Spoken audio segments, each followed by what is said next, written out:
Hi everyone. तो इस video में अपन बात करने वाले हैं उस टॉपिक की जो आईसीएआई ने न्यू कोर्स में इंट्रोड्यूस किया है, सीए इंटरमीडिएट के। तो सीए इंटरमीडिएट में न्यू कोर्स में एक नया चैप्टर ऐड हुआ है जिसका नाम है ethics and terms of audit engagements. ठीक है, तो उसका सिर्फ पार्ट ए अपन डिस्कस करने वाले हैं। एथिक्स मतलब प्रोफेशनल एथिक्स, जो आईसीआई के कोड ऑफ एथिक्स है ना। So my name is Harsh Mijavdiya. I am a chartered accountant by profession. I have cleared my CA final exam in November 2022 and it was my first attempt. सो मैं अब आपको इस नया सिलेबस पढ़ के आपको पढ़ाने वाला हूँ। ठीक है, तो अपन इस चैप्टर में क्या क्या चीजें डिस्कस करने वाले हैं। ये जो मैंने सिलेबस पूरा जो मैंने नोट्स बनाए हैं ये आईसीआई के मॉड्यूल से ही बनाए हैं, तो आपको घबराने की बिल्कुल जरूरत नहीं है कि मुझे इस नोट्स के बाद दूसरे नोट्स को भी रेफर करने की जरूरत है क्या। तो ऐसा बिल्कुल नहीं है। आईसीआई के मॉड्यूल को आप मेरे बुक से कंपेयर कर लेना। अगर आपको कहीं भी डिफरेंस मिले, माइनर डिफरेंस मिलेगा जो कि इरेलीवेंट है। ठीक है, जो रेलेवेंट है वो सब कुछ आपको यहाँ पर मिलेगा। ठीक है, सो अपन इस वीडियो में क्या क्या चीजें डिस्कस करने वाले हैं। इस वीडियो में एक और बहुत इंपॉर्टेंट बात आपको ध्यान रखनी है इस नोट्स में, कि जहां जहां भी मैंने बोल्ड किया है वर्ड्स को, उन सारे वर्ड्स को आपको एग्जाम में तो नोट कर लिख कर आना ही है। मतलब उसके बिना आपको एग्जाम में मार्क्स नहीं मिलेंगे। और ये ऑडिट या फिर कोई भी थ्योरी सब्जेक्ट का यही कॉन्सेप्ट है कि अगर आपने उसमें बोल्ड वर्ड्स लिखे हैं एग्जाम में, जो भी इंपॉर्टेंट वर्ड हाईलाइट्स करे हैं एग्जाम में, तो उन वर्ड्स के बेसिस पर ही आपकी कॉपी चेक होती है और उसके बेसिस पर ही आपको मार्क्स मिलते हैं। ओके, तो चलिए आगे बढ़ते हैं। अपन समझते हैं कि इस चैप्टर में आईसीआई ने क्या क्या चीजें इंट्रोड्यूस करी है। सबसे पहला, what is the meaning of ethics. तो इसको मैं थोड़ा सा हाईलाइटर यूज करता हूँ ताकि आपको समझ में आएगा मैं कहाँ पढ़ा रहा हूँ। तो what is meaning of ethics, ICI क्या बोलता है, एथिक्स का मतलब क्या है। एक मिनट, गड़बड़ हो गई। ठीक है, तो आईसीआई आपसे क्या एक्सपेक्ट करता है, एक मिनट दीजिएगा मुझे। हाँ, ठीक है। तो यहाँ पर अपन समझते हैं what is meaning of ethics. Ethics का मतलब क्या है, what is the need of professional ethics. मतलब आईसीए क्यों एक्सपेक्ट करता है, प्रोफेशनल एथिक्स क्यों चाहिए यार। तो उसके पीछे भी कुछ रीजन है, अपन आगे चल के डिस्कस करेंगे। फंडामेंटल प्रिंसिपल्स क्या बोलते हैं, what are the fundamental principles. And independence of auditors क्या होती है, ऑडिटर को क्यों इंडिपेंडेंट रहना चाहिए वाइल परफॉर्मिंग ऑडिट एंगेजमेंट्स। ठीक है, what are the threats to auditors independence. तो क्या चीजें हैं जो ऑडिटर को इंडिपेंडेंट होने से रोकती है, ऑडिटर को क्या चीजें इंडिपेंडेंट होने से रोकती है, क्या चीजें उसको बायस होने से रोकती है। ठीक है, ऑडिटर का कंफ्लिक्ट ऑफ इंटरेस्ट नहीं आए। ठीक है, ये आईसीए की रिक्वायरमेंट है। पर क्या चीजें रोकती है, क्या चीजें उसको जैसे कुछ थ्रेड्स होते हैं, familiarity thread, advocacy thread, self interest thread. अगर आपका किसी कंपनी में कुछ फाइनेंशियल इंटरेस्ट होगा तो आप उस कंपनी का ऑडिट सही से नहीं कर पाओगे। आप उस कंपनी का ऑडिट जब करने जाओगे तो कहीं ना कहीं एक कंफ्लिक्ट ऑफ इंटरेस्ट आ सकता है कि मैं अगर इस कंपनी का ऑडिट करते टाइम कुछ ऐसी वैसी मैंने रिपोर्ट दे दी तो इस कंपनी की प्रॉफिटेबिलिटी या फिर इस कंपनी की मार्केट में रेपुटेशन बिगड़ सकती है, which can impact my financial interest also. ठीक है, इस पर कुछ पेनल्टीज आ सकती है। नेक्स्ट अपन डिस्कस करेंगे इस वीडियो में कि इस चैप्टर में और वीडियो में भी, कि what are the safeguards to independence, safeguards to threats to independence. तो क्या है सेफगार्ड्स। सेफगार्ड्स मतलब वो चीजें जिनसे आप इन थ्रेट्स से बच सकते हो। ठीक है, and then at last we will be going to discuss कि प्रोफेशनल स्केप्टिसिज्म क्या है। ये बहुत इंपॉर्टेंट वर्ड है। मतलब जब मैंने भी सी इंटरमीडिएट में पढ़ा था तो तब से एक प्रोफेशनल स्केप्टिज्म वाला भूत चढ़ गया था कि हाँ, इस चीज को हमेशा चालू रखना है। इसका प्रोफेशनल स्केप्टिज्म का सिंपल वर्ड होता है, अपने सिंग खड़े कर लो, कुछ भी कुछ भी अनयूजुअल चीज आपको दिखे तो। ठीक है, तो इसको इन डेप्थ समझेंगे, अभी तो आपको समझ में नहीं आएगा, जब आप अपन आगे चलते हैं तो अपन आगे चल के समझेंगे कि ये क्या होता है। ठीक है, तो मीनिंग ऑफ एथिक्स, तो अब अपन समझते हैं कि एथिक्स का मतलब क्या होता है। तो सबसे सिंपल लैंग्वेज में मैंने आपके लिए हर टॉपिक के नीचे एक अंडरस्टैंडिंग पॉइंट रखा है। ठीक है, अंडरस्टैंडिंग में मैंने ये लिखा है कि जो ऊपर लिखा हुआ है उसका हिंदी में एक लाइन में क्या मतलब होता है। इंग्लिश में लिखा है वैसे, और हिंदी में तो नहीं लिख सकता हूँ। ठीक है, तो इंग्लिश में लिखा है आप लोगों के लिए। और इस चीज से आपको टॉपिक को रिमाइंड करने में बहुत ज्यादा हेल्प होगी। जब भी आप कुछ टॉपिक पढ़ने जाओगे तो आप अंडरस्टैंडिंग को पढ़ना, उसके बाद ऊपर से पढ़ना शुरू कर देना, तो आपको पहले ही समझ में आ जाएगा कि इस टॉपिक में क्या बात होने वाली है। तो एथिक्स का मतलब क्या होता है। ठीक है, तो आईसीआई एथिक्स का मतलब ये, मतलब जनरल लेवल पे समझते हैं अपन एथिक्स का मतलब क्या होता है। जनरल लेवल पे एथिक्स का मतलब होता है कुछ मॉरल प्रिंसिपल्स, मतलब इंसान की क्या बिहेवियर होना चाहिए, उसके क्या अपने सिद्धांत हैं, उसके क्या अपने रूल्स हैं। मतलब क्या अपने उसूल हैं। तो जैसे कोई इंसान है, वो उसके अपने उसूल हैं, उसको कभी लाइफ में उसको नॉनवेज नहीं खाना है, ठीक है, उसको कभी अपनी लाइफ में, उसके लिए वो अनएथिकल है, उसको कभी लाइफ में ड्रिंक नहीं करना है, उसको कभी लाइफ में स्मोक नहीं करना है, ठीक है, तो वो उसके अपने सिद्धांत है, उसके अपने रूल्स है, उसूल है कि मुझे ये चीजें नहीं करना है, या तो उसने किसी को कसम दी हुई है, उसकी गर्लफ्रेंड को कसम दी हुई है, ठीक है, तो कुछ भी हो सकता है रीजन, कि मम्मी को कसम दी हुई है, ठीक है, तो कुछ भी रीजन हो सकता है। अगर तो इन इस चीज को बोलते हैं कि आपके क्या एथिक्स हैं, ठीक है, गीता में कुछ रूल्स लिखे हुए हैं, कुछ चीजें, सिद्धांत लिखे हुए हैं, कुछ नीतियां लिखी हुई है जिनको फॉलो करते हुए आपको अ, आपकी लाइफ आपकी लाइफ में जिनको आपको फॉलो करना होता है, ठीक है, तो आईसीआई भी इस तरीके से कुछ एथिक्स लिखता है जो उनके मेंबर्स को, चार्टर्ड अकाउंटेंट्स को फॉलो करना होते हैं, ठीक है, तो आईसीआई ने इस टॉपिक में क्या लिखा है वो अपन समझने वाले हैं, ठीक है, तो it means, ethic means moral principles which governs a person's behavior और his conducting of an activity, ठीक है, तो मॉरल प्रिंसिपल्स मतलब उसके क्या सिद्धांत जो पर्सन का बिहेवियर बताते हैं कि वो किस चीज को कैसे करने वाला है, ठीक है, तो ये जो मॉरल प्रिंसिपल्स होते हैं, अब कुछ मॉरल प्रिंसिपल्स अगर आईसीआई लेकर आई है तो मेंबर्स को फॉलो करने हैं, और अगर फॉलो नहीं करेंगे, अगर वो फॉलो नहीं करेगा इन कोड ऑफ कंडक्ट को, इन एथिक्स को, तो there must be some obligations upon those individuals, तो मतलब चार्टर्ड अकाउंटेंट अगर इन चीजों को फॉलो नहीं करता है तो उस पर कुछ ऑब्लिगेशन आ सकती है, उस पर पेनल्टीज लग सकती है, और पेनल्टीज नहीं लगे तो उस पर उसकी रेपुटेशन इंपैक्ट हो सकती है, और आपकी मेंबरशिप भी सरेंडर की जा सकती है, ठीक है, तो ये एथिक्स का मतलब ऐसा है कि आपको अपने खून में, अपने रगों में एथिक्स को चढ़ा लेना है, ठीक है, एथिक्स क्या होंगे, एथिक्स में क्या क्या क्लॉज होते हैं, क्या क्या सेक्शंस होते हैं, ये आप सीए इंटरमीडिएट में नहीं पढ़ोगे, या सीए फाइनल में पढ़ोगे, कि वो मैं आपको आगे समझाऊंगा कि क्या क्या। एक एग्जांपल के लिए बोल देता हूँ, जैसे चार्टर्ड अकाउंटेंट अपनी फीस, अपनी जो भी फीस मिलती है ना, उसको किसी और के साथ शेयर नहीं कर सकता है, except some number of persons which are provided as exception by ICA, तो अगर उन लोगों के अलावा चार्टर्ड अकाउंटेंट किसी भी इंसान के साथ अपनी फीस शेयर करता है, ठीक है, कोई भी रिलेटिव है उसके साथ आप फीस शेयर करते हो, तो कहीं ना कहीं आप पे पेनल्टी लग सकती है, ठीक है, आपकी मेंबरशिप सरेंडर हो सकती है, तो चार्टर्ड अकाउंटेंट अपने अपने बिहाफ पे किसी और को ऑडिट करने के लिए नहीं भेज सकता है, ठीक है, ऐसा होता है बहुत आर्टिकलशिप फर्म में, आपको भी देखने को मिला होगा कि आपके जो प्रिंसिपल हैं वो, उनका नाम बताओ, जाकर ऑडिट में जहां भी ऑडिट करने जा रहे हो उनका नाम बताओ, तो ये एक आईसीआई के कोड ऑफ एथिक्स का नॉन कंप्लायंस है, पर मार्केट में होता है, कहीं ना कहीं होता है, तो ठीक है, उसको क्या कर सकते हैं, जब तक चोरी पकड़ी नहीं जाए तब तक वो चोरी चोरी नहीं है, ठीक है, तो एथिक्स को आपको अपने रगों में दौड़ाना है, तभी जाके आप इसका कंप्लायंस कर पाओगे, ठीक है, तो इसको एक बार टॉपिक को एक बार पढ़ लेते हैं। सबसे पहला हाइलाइटर अब यूज कर लेता हूँ, ठीक है, तो moral principles which governs a person's behaviour और conducting of an activity, moral principles and rules of conduct which impose obligations upon individuals. It has to be inculcated in habit and temperament of an individual.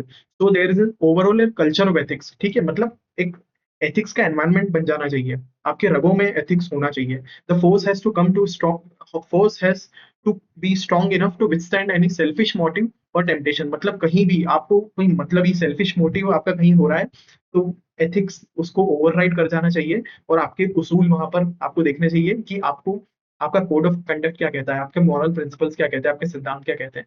तो understanding में मैंने लिखा है कि ethics का मतलब होता है कोड ऑफ कंडक्ट जो इंस्टीट्यूट चाहता है, institute wants you to comply with जब आप सीए बन जाओ, ठीक है, तो एथिक्स का मतलब होता है कोड ऑफ कंडक्ट जो इंस्टीट्यूट ने बनाया है अपने मेंबर्स के लिए, और जो भी प्रैक्टिसिंग चार्टर्ड अकाउंटेंट से, जो नॉन प्रैक्टिसिंग चार्टर्ड अकाउंटेंट से, दोनों के लिए, जो वो इंस्टीट्यूट आपसे चाहता है कि आप उसको कंप्लाई करो जब आप सीए बन जाओगे, ठीक है, अभी कंप्लाई करने की जरूरत नहीं है, पर अभी से अगर आप कंप्लाई करोगे तो बहुत अच्छी बात है, पर अभी आपने पढ़ा ही नहीं है, फाइनल में जाके पढ़ोगे तो कंप्लाई करना शुरू कर देना, ठीक है। तो नेक्स्ट टॉपिक है नीड फॉर प्रोफेशनल एथिक्स। तो प्रोफेशनल एथिक्स की जरूरत क्यों है, सबसे इंपॉर्टेंट बात, प्रोफेशनल एथिक्स क्यों होने चाहिए, ठीक है, तो एथिक्स की जरूरत तब पड़ती है जब ऐसा समझ लो कि आप अपनी जो उसूल की बात हुई, तो अ, अगर कोई आप पे ट्रस्ट करता है तो आपको उस ट्रस्ट को तोड़ना नहीं चाहिए, तो वैसे ही चार्टर्ड अकाउंटेंट्स पे पूरी सोसाइटी, चार्टर्ड अकाउंटेंट्स प्रोफेशन, इस प्रोफेशन की, सीए प्रोफेशन की मार्केट में बहुत रेपुटेशन है, ठीक है, आपको भी पता है कि अब अगर आप सीए बन जाओगे तो आपको सीए साहब बोलकर लोग बुलाएंगे, और मार्केट में सिर्फ सोसाइटी, सिर्फ नॉर्मल जनरल सोसाइटी की बात नहीं करें, अगर अपन गवर्नमेंट ऑर्गेनाइजेशंस की बात करें, टैक्स अथॉरिटीज की बात करें, इन्वेस्टर्स की बात करें, तो ये चार्टर्ड अकाउंटेंट कम्युनिटी पे बहुत ज्यादा ट्रस्ट करते हैं, अगर सीए ने एक रिपोर्ट साइन करी है then it can be trusted upon, ठीक है, तो ये नीड फॉर प्रोफेशनल एथिक्स वहां पर आती है कि जब अगर आप पे कोई ट्रस्ट करता है तो आपको उसका ट्रस्ट नहीं तोड़ना है। ठीक है, अगर मम्मी चाहती है कि आपको ड्रिंक नहीं करना है, आपको स्मोक नहीं करना है, तो आपको उस ट्रस्ट को नहीं तोड़ना है, इसीलिए आपने वो एथिक्स बनाए हैं। वैसे ही आईसीआई ने जो एथिक्स बनाए हैं इसको आपको कंप्लाई करना है to maintain the trust which this profession has built over society। ठीक है, तो in this profession of auditing requirement of ethics manifold. ठीक है, तो क्या लिखा हुआ है कि एथिक्स की रिक्वायरमेंट बहुत इंपॉर्टेंट है। क्यों?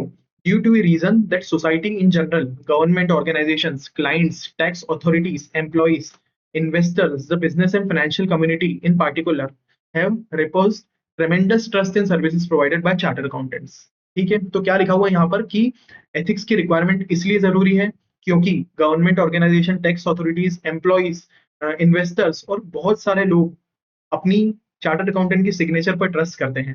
ठीक है, तो नेक्स्ट अपन बात करेंगे the purpose of assurance engagement is to enhance confidence of the intended users. ठीक है, तो अश्योरेंस एंगेजमेंट क्या होता है? सबसे पहले अपन ये वर्ड समझते हैं कि what is assurance engagement. Assurance engagement होता है आप किसी भी फॉर्म, किसी भी कंपनी का ऑडिट कर रहे हो, उस पर साइन कर रहे हो, उस और उस पूरी कंपनी के फाइनेंशियल स्टेटमेंट्स को आप अश्योरेंस दे रहे हो, आप उसके इन्वेस्टर्स को, गवर्नमेंट अथॉरिटीज को, जो भी स्टेक होल्डर्स हैं, ठीक है, उनको अश्योरेंस दे रहे हो कि आप इन जो भी फाइनेंशियल्स हैं, जो भी इंफॉर्मेशन कंपनी आपको प्रोवाइड कर रही है एनुअल रिपोर्ट में, and what are the financials of the company, इस पर आप रिलाय कर सकते हो to enhance confidence of the intended users. ठीक है, तो इसी वजह से अगर एथिक्स होंगे तभी जाकर यूजर्स अपने पे ट्रस्ट करेंगे। उसको पता होगा कि आपने कुछ सोच समझ कर ही ये डिसीजन दिया होगा कि कंपनी के फाइनेंशियल सही है, या फिर सोच समझ कर ही आपने डिसीजन दिया होगा कि कंपनी के फाइनेंशियल स्टेटमेंट जो है वो गलत है। ठीक है, सो नेक्स्ट अपन डिस्कस करेंगे इसमें the respect and confidence enjoyed by profession to a great extent is dependent upon strictness and scrupulousness with such entities are adhered to by self discipline। ठीक है, तो इस चीज में ये बात हुई है कि क्योंकि अपने एथिक्स इतने स्ट्रिक्ट हैं, इसी आईसीआई ने जो एथिक्स बनाए वो इतने स्ट्रिक्ट हैं, इसीलिए अपना जो प्रोफेशन है वो इतनी रिस्पेक्ट कमांड करता है, इतनी रिस्पेक्ट मिलती है मार्केट में। ठीक है, इतना कॉन्फिडेंस रहता है इंटेंडेड यूजर्स को अपने प्रोफेशन में। ठीक है, ओके, नेक्स्ट अपन बात करेंगे professional ethics seeks to protect interest of the profession as a whole and act as a shield to command enable us to command respect. ठीक है, तो इस लाइन में क्या बोलता है, वही चीज जो ऊपर अपन ने बात करी कि अगर एथिक्स होंगे तभी मार्केट में रिस्पेक्ट मिलेगी, वरना नहीं मिलेगी, क्योंकि अपन उन एथिक्स का नॉन कंप्लायंस करते हुए काम करेंगे, उन एथिक्स का नॉन कंप्लायंस करते हुए ऑडिट करेंगे। ठीक है, तो अभी तक आपको क्या समझ में आया? सबसे पहला, एथिक्स की रिक्वायरमेंट क्यों जरूरी है? एथिक्स की रिक्वायरमेंट इसलिए जरूरी है क्योंकि market, society in general, government, tax authorities, जो भी स्टेक होल्डर्स है वो आप पर ट्रस्ट करते हैं। ठीक है, नेक्स्ट, आप पर ट्रस्ट करते हैं। और अश्योरेंस एंगेजमेंट, ठीक है, अश्योरेंस एंगेजमेंट मतलब आपको समझ में आ गया, ऑडिट, जो भी आप ऑडिट कर रहे हो, जो भी जिस भी चीज में आप अश्योरेंस दे रहे हो, आप अश्योरेंस प्रोवाइड कर रहे हो कि this financial statements of this company are true and fair. ठीक है, तो अगर आप ये अश्योरेंस दे रहे हो उसके इंटेंडेड यूजर्स को, then you then you need to follow professional ethics. ठीक है, नेक्स्ट, अगर आईसीआई ने स्ट्रिक्ट और सेल्फ डिसिप्लिन जो एथिक्स इंट्रोड्यूस करे हैं, उसी की वजह से मार्केट में चार्टर्ड अकाउंटेंट प्रोफेशन को रिस्पेक्ट मिलती है। ठीक है, सीए इधर इन प्रैक्टिस और in service has to abide by professional ethics. ठीक है, भले ही आप प्रैक्टिस में हो या फिर आप कहीं जॉब कर रहे हो, जैसे मैं कहीं जॉब कर रहा हूँ, मैं प्रैक्टिसिंग चार्टर्ड अकाउंटेंट नहीं हूँ, पर मुझे भी आईसीआई के कोड ऑफ एथिक्स को कंप्लाई करना है। ठीक है, तो कोड ऑफ एथिक्स सिर्फ प्रैक्टिसिंग चार्टर्ड अकाउंटेंट्स के लिए ही नहीं है। मतलब एक नॉन प्रैक्टिसिंग चार्टर्ड अकाउंटेंट अगर मैं रहूंगा तो मैं किसी फर्म का का टैक्स ऑडिट नहीं कर सकता हूँ, किसी का स्टैट्यूटरी ऑडिट नहीं कर सकता हूँ, बट मैं मेरे ऑर्गेनाइजेशन को तो कुछ सर्विसेज प्रोवाइड कर रहा हूँ। उस सर्विसेज प्रोवाइड करते टाइम ही मुझे एथिक्स का कंप्लायंस करना है। ऐसा नहीं है कि मैं जॉब कर रहा हूँ तो मुझे एथिक्स का कंप्लाई करने की जरूरत ही नहीं है। ठीक है, वहां पर भी मैं as a chartered accountant employ हुआ हूँ, तो वहां पर भी मुझे एथिक्स का कंप्लायंस करना है, मुझे कोड ऑफ कंडक्ट का कंप्लायंस करना है। ठीक है, नेक्स्ट अपन बात करेंगे एनी डेविएशन। ठीक है, तो अगर आप एथिक्स का नॉन कंप्लायंस करते हो तो आप पर डिसिप्लिनरी एक्शन हो सकता है। ठीक है, जिसमें आईसीआई आप पे फाइन्स भी लगा सकता है, आपकी मेंबरशिप सस्पेंड हो सकती है, आपका मेंबरशिप रिमूव हो सकती है, इससे सस्पेंशन ही आपकी मेंबरशिप जा भी सकती है। ठीक है, और भी कुछ डिसिप्लिनरी एक्शंस आईसीआई आप पर ले सकता है। ठीक है, तो इस टॉपिक में अपन ने क्या क्या डिस्कस करा? सबसे पहला, आई क्यों एथिक्स की रिक्वायरमेंट है? क्योंकि ट्रस्ट है लोगों को। ठीक है। और इस स्ट्रिक्ट एथिक्स की वजह से ही अपने को मार्केट में एक रिस्पेक्ट मिलती है। सीए इन प्रैक्टिस को भी एथिक्स का कंप्लायंस करना है और इन सर्विस को भी एथिक्स का कंप्लायंस करना है। ठीक है, अगर आपने एथिक्स का नॉन कंप्लायंस करा, any deviation from ethical responsibilities bring disciplinary mechanism, ठीक है, जहां पर आप पर फाइन्स लग सकते हैं, आपकी मेंबरशिप सस्पेंड हो सकती है, आपकी मेंबरशिप जा सकती है। ठीक है, और भी कोई डिसिप्लिनरी एक्शंस आईसीआई चाहे तो आप पर ले सकता है। ठीक है, तो बहुत इंपॉर्टेंट है एथिक्स का कंप्लायंस करना। एथिक्स क्यों जरूरी है? ठीक है, तो मैंने यहाँ पर एक अंडरस्टैंडिंग के लिए आपके लिए लिखा है अंडरस्टैंडिंग में, या पढ़ोगे फिर उसके बाद टॉपिक को पढ़ने जाओगे आपको फटाफट क्लिक होगी चीजें। ठीक है, एथिक्स इसलिए जरूरी है क्योंकि various stakeholder CA profession and CA की सिग्नेचर पर ट्रस्ट करते हैं। तो अगर हम एथिक्स को फॉलो करते हुए काम करेंगे तो ही ट्रस्ट बना रहेगा। Okay, next. और यहाँ पर मैंने एक टिप लिखी है, रिमेंबर बोल्डेड वर्ड्स। ठीक है, तो आप देखोगे ना, तो आप से बोल्ड वर्ड्स पढ़ोगे ना, मैंने भी वही हाईलाइट किया है। आप बोल्ड वर्ड्स अगर आपने एग्जाम में ये लिखे तो आपको 100% मैं गारंटी दे के बोल रहा हूँ, आपको अगर 5 मार्क्स का क्वेश्चन है तो आपको मिनिमम 4 मार्क्स तो मिलेंगे ही मिलेंगे। ठीक है, बस आपने इन बोल्ड वर्ड्स को लिखा होगा, और बाकी सेंटेंस तो आपको आपके हिसाब से बनाना ही है, पर बोल्ड वर्ड्स को तो आपको लिखना ही है। ये चीज आप ध्यान रखो। ठीक है, अब यहाँ पर ये गवर्नमेंट है, क्लाइंट्स है, टैक्स अथॉरिटीज, इनमें से आप 2-3 भी लिख दोगे तो चलेगा, पर मेनली आपको बोल्ड वर्ड्स लिख कर आना है। जो एग्जाम कॉपी चेकर होता है ना, वो वही चीज ढूंढता है। ठीक है,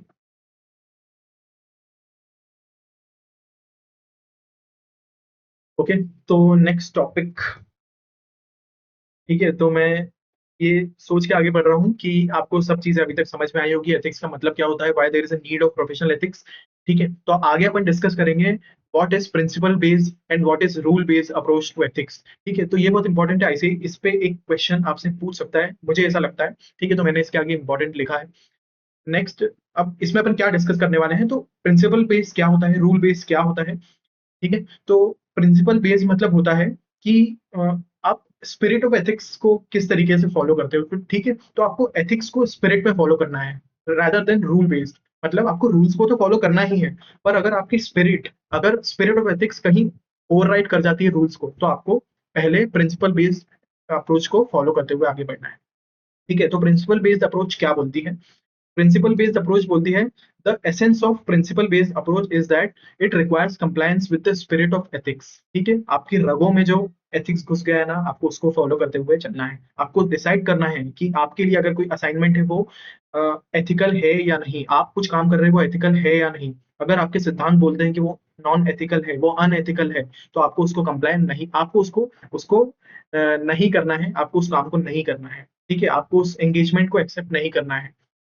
It requires accountants to exercise professional judgment in every situation based upon their professional knowledge, skill and expertise to arrive at conclusions। ठीक है, तो जो प्रिंसिपल बेस्ड अप्रोच है वो ये बोलती है कि ये चार्टर्ड अकाउंटेंट्स को या अकाउंटेंट्स को ये एक्सपेक्ट करती है कि आप अपनी प्रोफेशनल जजमेंट लगाओ on the basis of your knowledge, skill and expertise to arrive at conclusion. अगर आप कुछ भी चीज को कंक्लूड कर रहे हो, कुछ भी चीज के एक डिसीजन, फाइनल डिसीजन पे आ रहे हो, तो आपको उससे पहले आपकी प्रोफेशनल जजमेंट को लगाना है।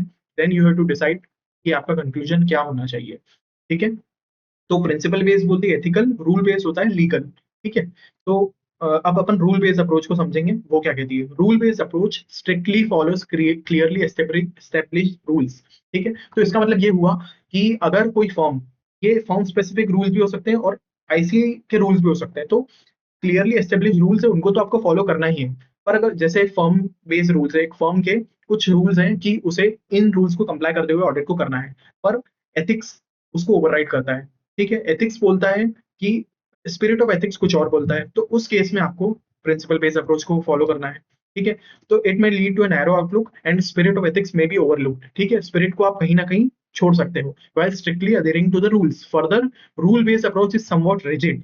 रिजिड है, स्पिरिट जो है वो फ्लेक्सिबल है। ठीक है, वो आपके हिसाब से आपको डिसाइड करना है on the basis of your professional judgement. ठीक है, as it may not be possible to deal with every practical situation relying upon rules, therefore it is necessary that spirit of the code is followed। ठीक है, आप spirit को follow करो, तभी आपका सही कंप्लायंस ऑफ एथिक्स माना जाएगा। ठीक है, तो इस टॉपिक को थोड़ा सा समझने में प्रॉब्लम आई होगी, मुझे ऐसा लगता है प्रॉब्लम आई होगी। इसको एग्जांपल के थ्रू समझेंगे, जो कि मैंने अंडरस्टैंडिंग में लिखा हुआ है। ठीक है, तो पहले अपन ने क्या पढ़ा, स्पिरिट ऑफ एथिक्स मतलब principle, rule based approach is can be overridden when spirit is to be followed. ठीक है। तो अंडरस्टैंडिंग बोलती है सिर्फ जो रूल्स एंड प्रोविजंस में लिखा है उसको ही नहीं, ठीक है। तो सिर्फ जो रूल्स एंड प्रोविजंस में लिखा है उसको ही नहीं, स्पिरिट ऑफ एथिक्स को भी फॉलो करना है।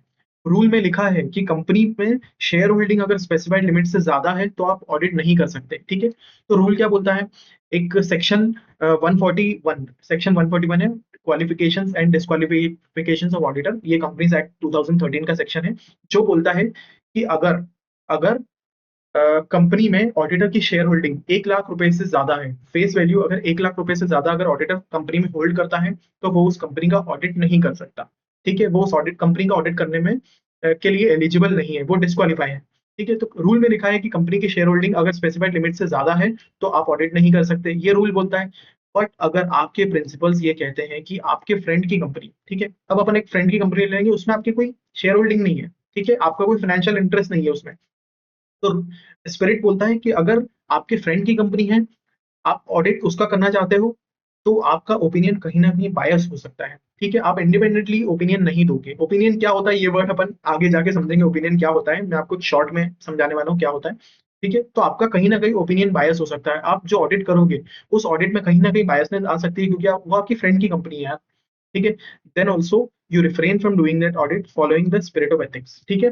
तो यहाँ पर आपको आपकी फ्रेंड की कंपनी में, क्योंकि आपकी कोई शेयर होल्डिंग तो नहीं है पर वो आपका फ्रेंड है, तो आपका ऑडिट जो है वो कहीं ना कहीं इंडिपेंडेंट नहीं होगा, तो उस जगह आपको इस ऑडिट को करने से बचना है, आपको इस ऑडिट को नहीं करना है, एक्सेप्ट नहीं करना है इस असाइनमेंट को, ठीक है। तो ओपिनियन क्या होता है इस वर्ड को अपन एक बार समझ लेते हैं। तो 4 टाइप्स के ओपिनियन होते हैं। सबसे पहला ओपिनियन होता है क्या बोलते हैं, अनक्वालिफाइड ओपिनियन। अगला होता है क्वालिफाइड ओपिनियन। नेक्स्ट होता है डिस्क्लेमर ऑफ ओपिनियन, और एक और होता है एडवर्स ओपिनियन। तो इन चारों के अलग अलग मतलब हैं। एक होता है अनक्वालिफाइड, का मतलब होता है कि financial statements are true and fair, उसमें कोई भी प्रॉब्लम नहीं है, कोई भी फाइनेंशियल स्टेटमेंट्स का एक भी अमाउंट गलत स्टेटेड नहीं है, अगर वो गलत स्टेटेड है तो आपको अनक्वालिफाइड ओपिनियन नहीं, क्वालिफाइड ओपिनियन देना है, ठीक है। एडवर्स ओपिनियन मतलब ये फाइनेंशियल स्टेटमेंट्स पूरे गलत हैं। डिस्क्लेमर ऑफ ओपिनियन मतलब आप डिस्क्लेम कर रहे हो, आप छोड़ रहे हो उस ऑडिट को, आप ओपिनियन देना ही नहीं चाह रहे हो, ठीक है। आप ओपिनियन देना ही नहीं चाह रहे हो मतलब डिस्क्लेमर ऑफ ओपिनियन, ठीक है। तो अपन ये आगे जब अगले चैप्टर्स की मैं वीडियो बनाऊंगा तो उसमें एक एक चैप्टर को डिस्कस करेंगे। जो स्टैंडर्ड्स ऑन ऑडिटिंग होते हैं उसमें ओपिनियन का मतलब बताया जाता है। ऐसे 705 स्टैंडर्ड्स ऑन ऑडिटिंग 705 में ये सारे ओपिनियन को एक्सप्लेन किया हुआ है, जो कि अपन नेक्स्ट वीडियो में, जो भी आने वाली वीडियो होगी उसमें समझेंगे, ठीक है। थोड़ा सा पानी पी लेते हैं।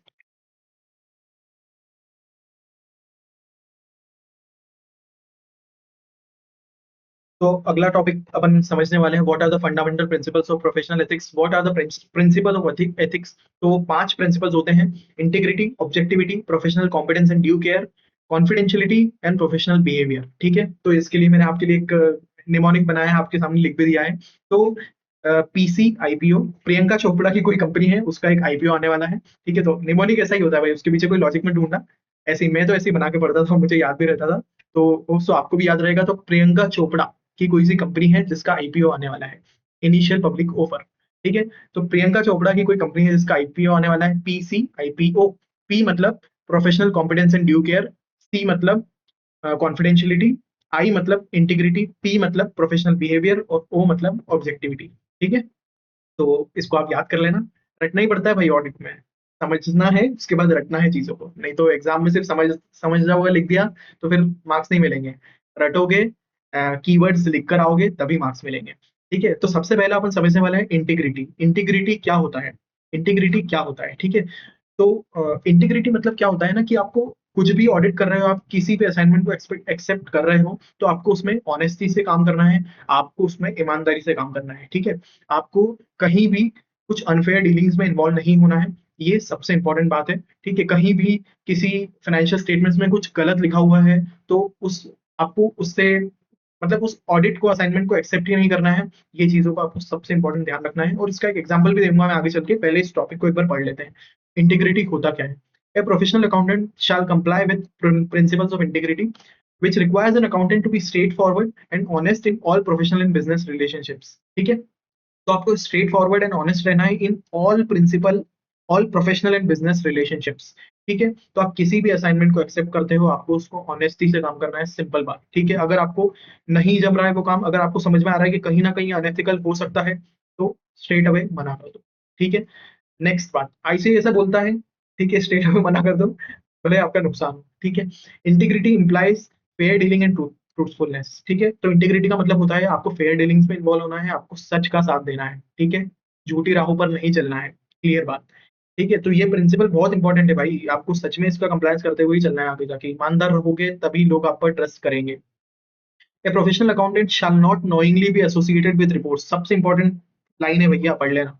ए professional accountant shall not knowingly be associated with reports, returns और कम्युनिकेशन। आपको ऐसी किसी भी रिपोर्ट, ऑडिट रिपोर्ट या फिर कोई भी ऐसे फाइनेंशियल रिटर्न्स या फिर कोई भी ऐसी कम्युनिकेशन, इंफॉर्मेशन, नोटिस, इससे एसोसिएटेड नहीं रहना है, उस पर आपको इन्वॉल्व नहीं होना है। और कोई भी अदर इन्फॉर्मेशन, ठीक है, जहां पर आपको ऐसा लगता है, where accountant believes that that information contains materially false और मिसलीडिंग स्टेटमेंट। ठीक है, तो आपको कहीं भी ऐसा लगता है कि वो रिपोर्ट या फिर वो रिटर्न्स या फिर वो कम्युनिकेशंस में कहीं भी कुछ गलत लिखा है, कहीं भी कुछ गलत लिखा है, कहीं भी कुछ मिसलीडिंग, जो किसी इंटेंडेड यूजर को, इंटेंडेड यूजर, अपन साथ में समझ रहे भाई, मुझे भी कुछ नहीं आता है, अपन सब साथ में समझेंगे। ठीक है, अगर आप अपन दोस्त बन के समझेंगे ना, तब चीजें समझ में आती है। आपने कभी भी सोचा होगा, आपने कभी भी ऐसा किया होगा कि साथ में मिलकर दोस्तों के साथ पढ़ाई करी होगी, तो कोई दोस्त मिलकर आपको समझाता है ना चीजें, तो आपको बहुत अच्छे से समझ में आती है। तो आप मुझे आपका दोस्त मानना और वैसे ही चीजों को समझना, तब आपके दिमाग में चीजें उतरेगी।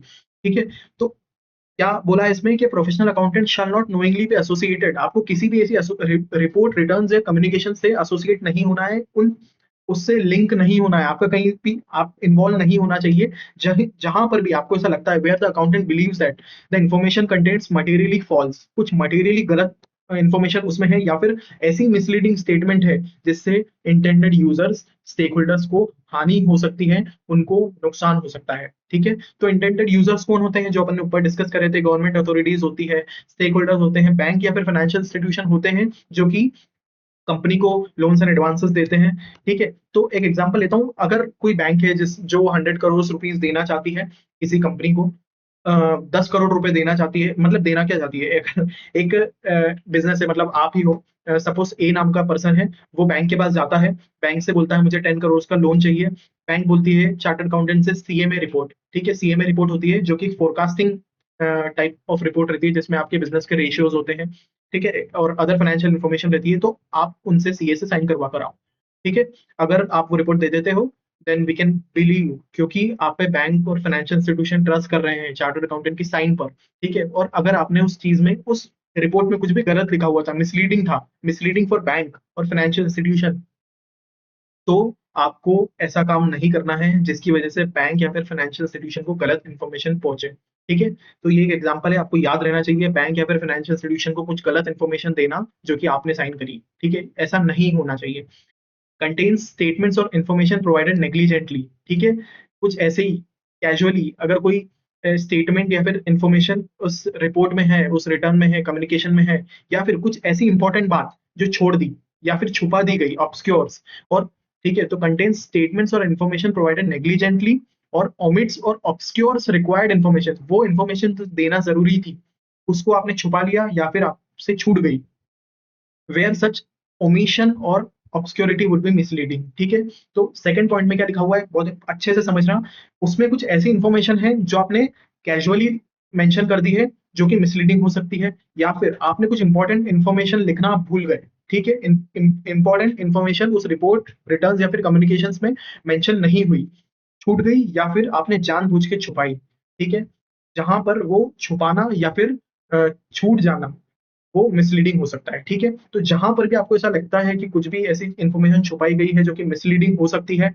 तो आपको उस रिपोर्ट्स, रिटर्न्स और कम्युनिकेशन या फिर अदर इंफॉर्मेशन के साथ भी एसोसिएटेड नहीं रहना है, आपको उन चीजों में इन्वॉल्व नहीं होना है, तभी आप माने जाओगे कि आपने इंटीग्रिटी फंडामेंटल प्रिंसिपल का कंप्लायंस किया है। ठीक है, सिंपल शब्दों में मैंने लिखा हुआ है, सीए को ऑनेस्ट रहना है, किसी भी रिपोर्ट, रिटर्न्स एक्सेट्रा जिसमें कुछ फॉल्स या मिसलीडिंग इन्फॉर्मेशन लिखी हुई है उस पर साइन नहीं करना है, to maintain trust of the society in और प्रोफेशन।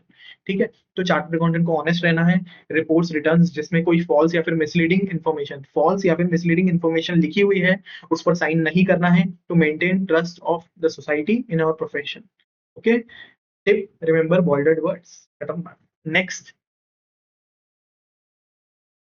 तो नेक्स्ट है ऑब्जेक्टिविटी। ऑब्जेक्टिविटी का मतलब क्या होता है? तो ऑब्जेक्टिविटी का मतलब होता है कहीं भी किसी भी प्रोफेशनल एंगेजमेंट में आपको बायस होते हुए काम नहीं करना है, कहीं भी आपका कॉन्फ्लिक्ट ऑफ इंटरेस्ट नहीं आना चाहिए, कहीं भी किसी का अनड्यू इन्फ्लुएंस नहीं आना चाहिए आपके ऊपर, नहीं तो आपका ओपिनियन, आपका जो ओपिनियन अपन ने बात करी थी ना, वो कहीं ना कहीं इम्पैक्ट हो सकता है, आपकी प्रोफेशनल जजमेंट कॉम्प्रोमाइज हो सकती है।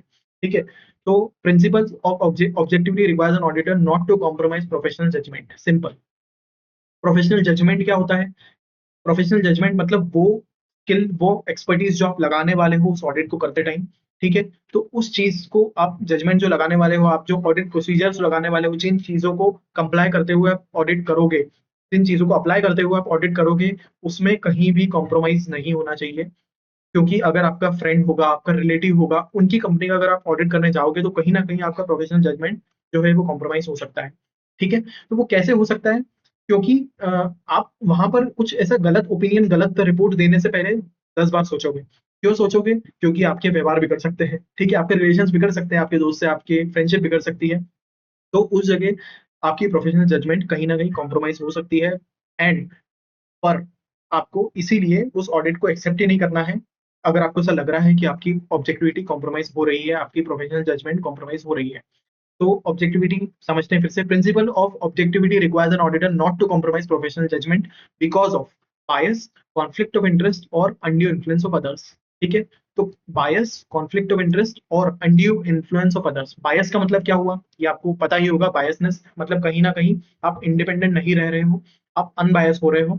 ठीक है, कॉन्फ्लिक्ट ऑफ इंटरेस्ट, कुछ कुछ तो कॉन्फ्लिक्ट ऑफ इंटरेस्ट है आपका उस ऑडिट को करने में, जिसकी वजह से आपकी जजमेंट कॉम्प्रोमाइज हो रही है। अनड्यू इन्फ्लुएंस ऑफ अदर्स, कहीं कोई आपको धमकी दे रहा है। ठीक है, तो ऐसी जगह पे आपको आपका जो ओपिनियन है कहीं ना कहीं कॉम्प्रोमाइज हो सकता है, जजमेंट कॉम्प्रोमाइज हो सकती है। तो आपको इन चीजों को ध्यान में रखते हुए ऑडिट एक्सेप्ट करना है, एंगेजमेंट एक्सेप्ट करना है। ठीक है, ये अनड्यू इन्फ्लुएंस और ये जो थ्रेट्स होते हैं ना इंडिपेंडेंस के, इनको अपन आगे डिस्कस करने वाले हैं वैसे भी। ठीक है, तो नेक्स्ट बोलता है it requires N professional accountant shall not undertake a professional activity। आपको कुछ ऐसे ऑडिट को एक्सेप्ट नहीं करना है if a circumstance or relationship unduly influence the accountant's professional judgment। ठीक है, तो मैं वही बता रहा हूँ कब से चिल्ला चिल्ला चिल्ला के, कि जहां पर भी आप प्रोफेशनल एक्टिविटी लेने वाले हो पर आपको लगता है कि कहीं आपका प्रोफेशनल जजमेंट कॉम्प्रोमाइज हो सकता है due to undue influence, due to biasness, due to conflict of interest, तो वहां पर आपको ऑडिट को एक्सेप्ट नहीं करना है। Shall not undertake a professional activity. ठीक है, ऑडिट ही नहीं, कोई भी प्रोफेशनल असाइनमेंट को एक्सेप्ट नहीं करना है जहां पर आपको अश्योरेंस देना है, अश्योरेंस एंगेजमेंट। ठीक है, नेक्स्ट बात आती है अंडरस्टैंडिंग। अंडरस्टैंडिंग में मैंने क्या लिखा हुआ है, as discussed in principle based approach to ethics, की किसी किसी भी वजह से ऑडिटर का ओपिनियन बायस या फिर इन्फ्लुएंस ना हो। ठीक है, तो प्रिंसिपल बेस्ड अप्रोच में अपन ने बात करा था, आपको स्पिरिट स्पिरिट ऑफ एथिक्स को फॉलो करना है। अगर आपने स्पिरिट ऑफ एथिक्स को फॉलो किया, तभी आपकी ऑब्जेक्टिविटी, जो प्रिंसिपल फंडामेंटल प्रिंसिपल्स है ऑब्जेक्टिविटी, इसका कंप्लायंस होगा। ठीक है, तो नेक्स्ट, इसमें भी आपको इंपॉर्टेंट वर्ड्स याद रखने हैं। नेक्स्ट अपन बात करने वाले हैं what is professional competence and due care. Professional competence and due care जो ये फंडामेंटल प्रिंसिपल्स हैं, वो क्या बोलता है? तो the principle of professional competence in due care, the principle of professional competence in due care. ठीक है, इन दोनों वर्ड का मतलब समझते हैं। प्रोफेशनल कॉम्पिटेंस का मतलब होता है आपको प्रोफेशनली कॉम्पिटेंट रहना है, आपको प्रोफेशनल नॉलेज, प्रोफेशनल स्किल, आपके पास चीजों की एक्सपर्टीज होनी चाहिए, आपके पास टैक्स का नॉलेज होना चाहिए, आपके पास फाइनेंस का नॉलेज होना चाहिए, जिस भी चीज को आप करने जा रहे हो उसके लिए आप कॉम्पिटेंट होना चाहिए।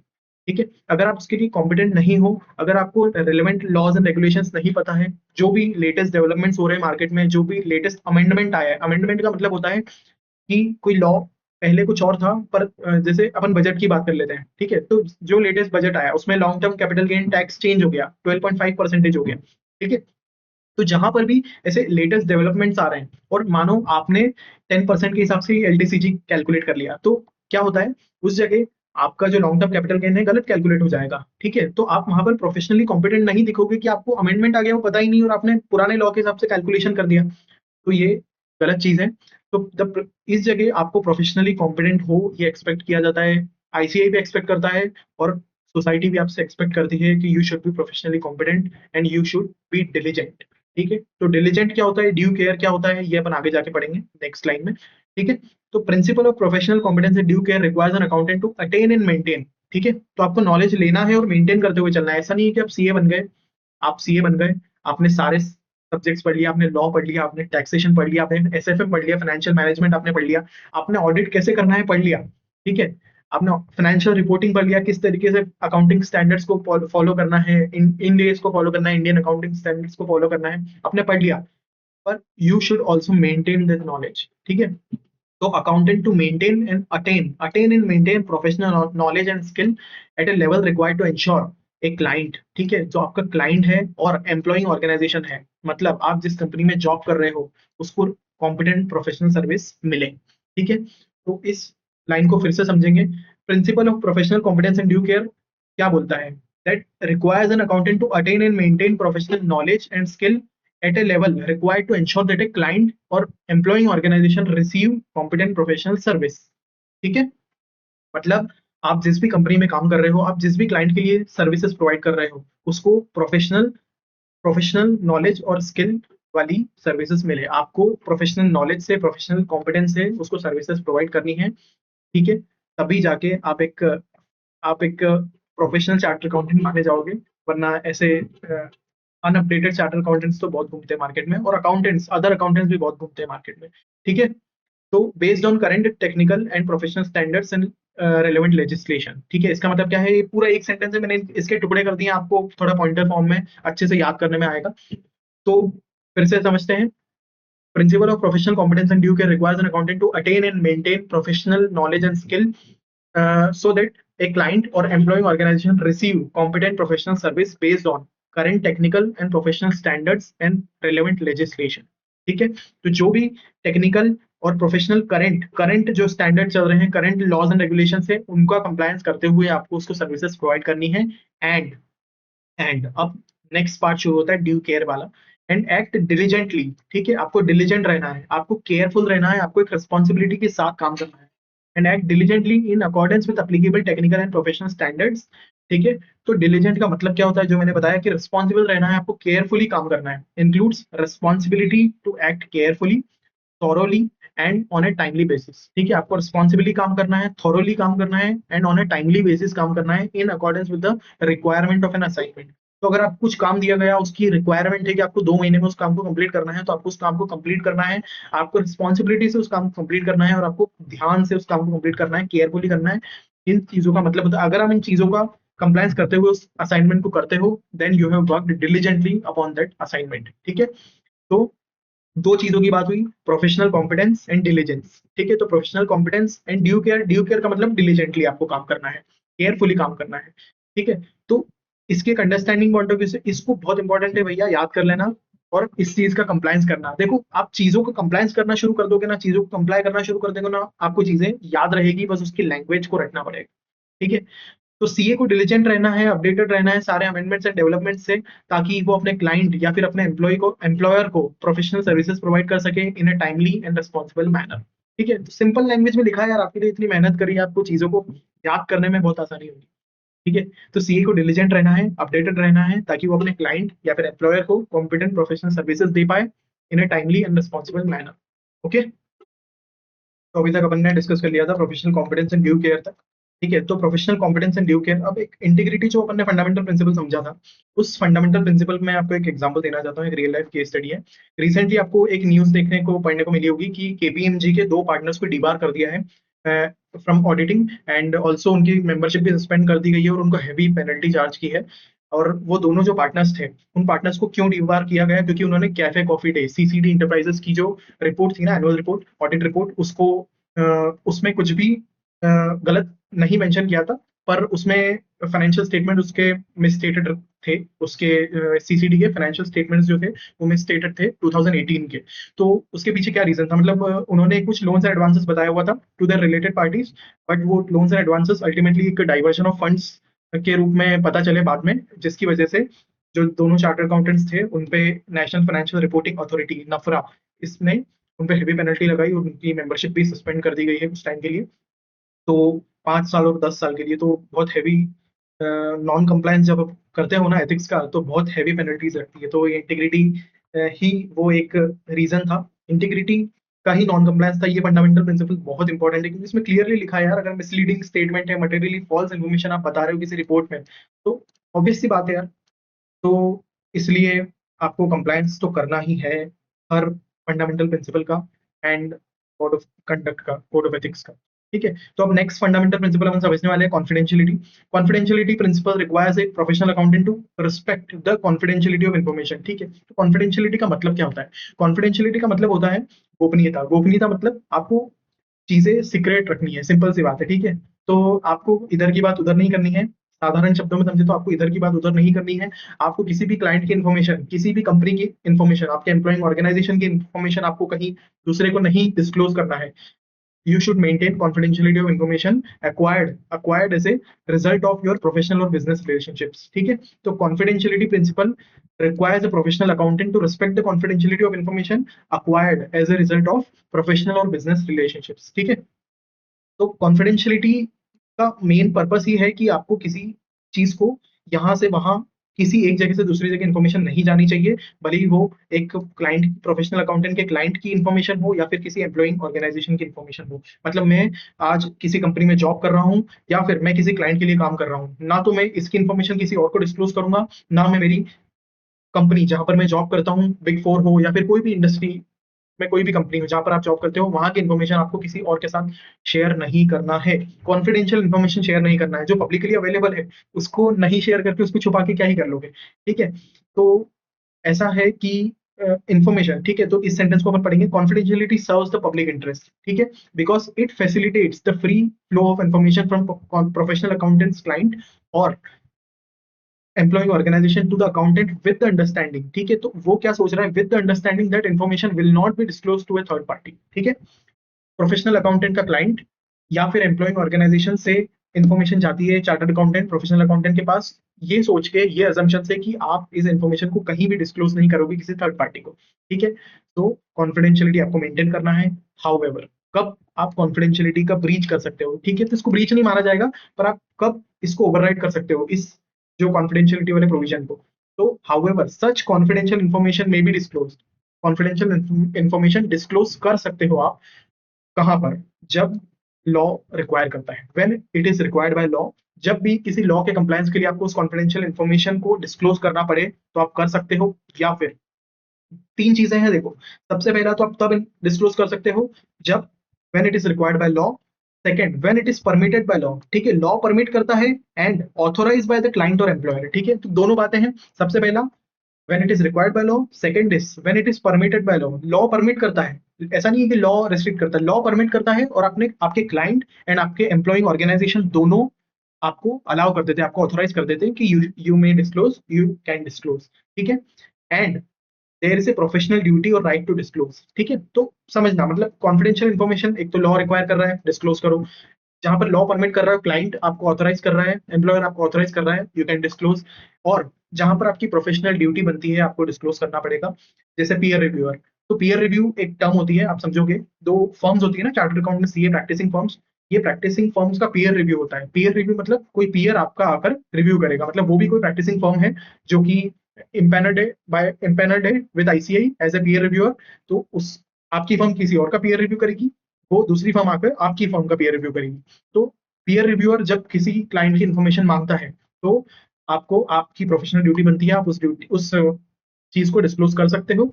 एंड पर इसमें भी अच्छी प्रैक्टिस ये होगी कि आप क्लाइंट से परमिशन लेकर डिस्क्लोज करो। ठीक है, तो कॉन्फिडेंशियलिटी वाला प्रोविजन अपन ने समझ लिया। याद कर लेना, रट लेना चीजों को। कॉन्फिडेंशियलिटी ऑफ इन्फॉर्मेशन मेंटेन करना है। Confidentiality serves public interest. Information will not be disclose to third party, however it can be disclosed। तीन बातें, सबसे पहला when it is required by law, दूसरी बात permitted by law and authorized by client और employer, तीसरी बात when it is right to disclose और there is a professional duty। ठीक है, right to disclose और professional duty, तीन चीजें हैं, याद कर लेना। अंडरस्टैंडिंग में मैंने लिखा है सिंपल में, सीए को क्लाइंट या एम्प्लॉयर की कोई भी इंफॉर्मेशन थर्ड पार्टी को डिस्क्लोज नहीं करनी है, except except if required by law, या फिर क्लाइंट एम्प्लॉयर ने आपको परमिशन दी है, या फिर आपका राइट टू डिस्क्लोज या ड्यूटी टू डिस्क्लोज है। ठीक है, इंपॉर्टेंट वर्ड्स हाईलाइट किए हुए हैं, आप भी एग्जाम में हाईलाइट करके आ जाना। ठीक है, नेक्स्ट है प्रोफेशनल बिहेवियर। ये ना फिफ्थ फंडामेंटल प्रिंसिपल है प्रोफेशनल बिहेवियर। ठीक है, तो प्रोफेशनल बिहेवियर का मतलब ये होता है कि आपको प्रोफेशनली बिहेव करना है, सिंपल।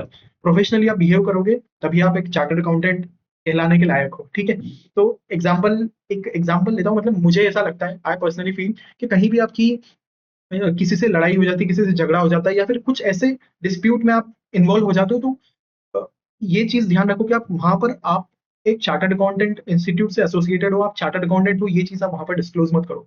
उसकी वजह से होता क्या है ना, कि अगर आप ये चीज डिस्क्लोज करोगे ना कहीं आपकी आपके प्रोफेशन पे आपका प्रोफेशन की जो रेपुटेशन है वो कहीं ना कहीं इम्पैक्ट हो सकती है, आपके इंस्टीट्यूट की जो रेपुटेशन है वो कहीं ना कहीं मतलब वो इम्पैक्ट हो सकती है।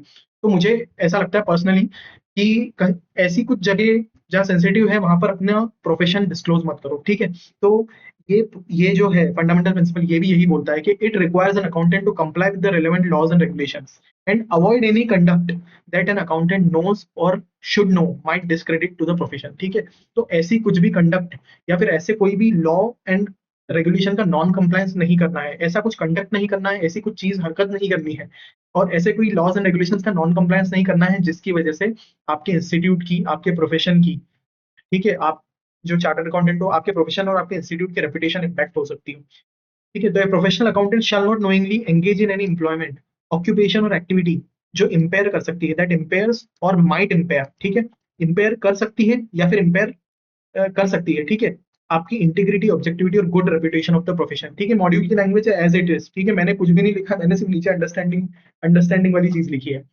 तो याद करना, समझो। ठीक है, सबसे पहले समझो फिर याद करना। समझना यह है कि आपको लॉज एंड रेगुलेशंस का कंप्लायंस करना है, आपको कोई भी ऐसी कंडक्ट में इन्वॉल्व नहीं होना है जिससे आपका प्रोफेशन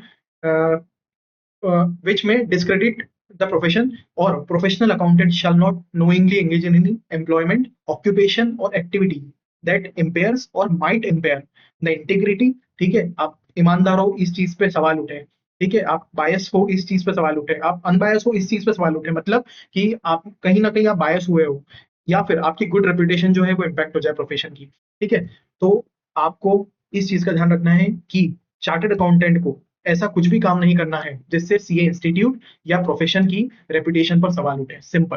ठीक है, आपकी वजह से इंस्टीट्यूट की इज्जत और प्रोफेशन की इज्जत खराब नहीं होनी चाहिए। अगर आपने ऐसा किया तो आपने एथिक्स का नॉन कंप्लायंस किया है, सिंपल। ठीक है, ठीक है, बोल्डर वर्ड्स रिमेंबर, याद करो।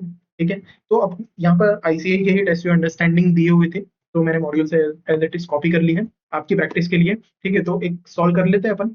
CAP Suryakantam has conducted audit of accounts of an entity for a particular year. ठीक है, तो सीएपी है, सीए सूर्यकांतम जो भी है, सीए सूर्या बोल देते हैं, has conducted audit of accounts of an entity for a particular year. ICI has issued a letter to him relating to certain matters conducting concerning audit.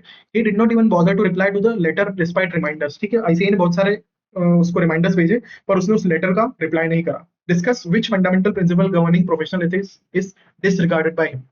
कौन सा फंडामेंटल प्रिंसिपल आईसीआई का इन 5 fundamental principles में, PC IPO में कौन सा fundamental principle का non compliance करा है सीए सूर्या ने।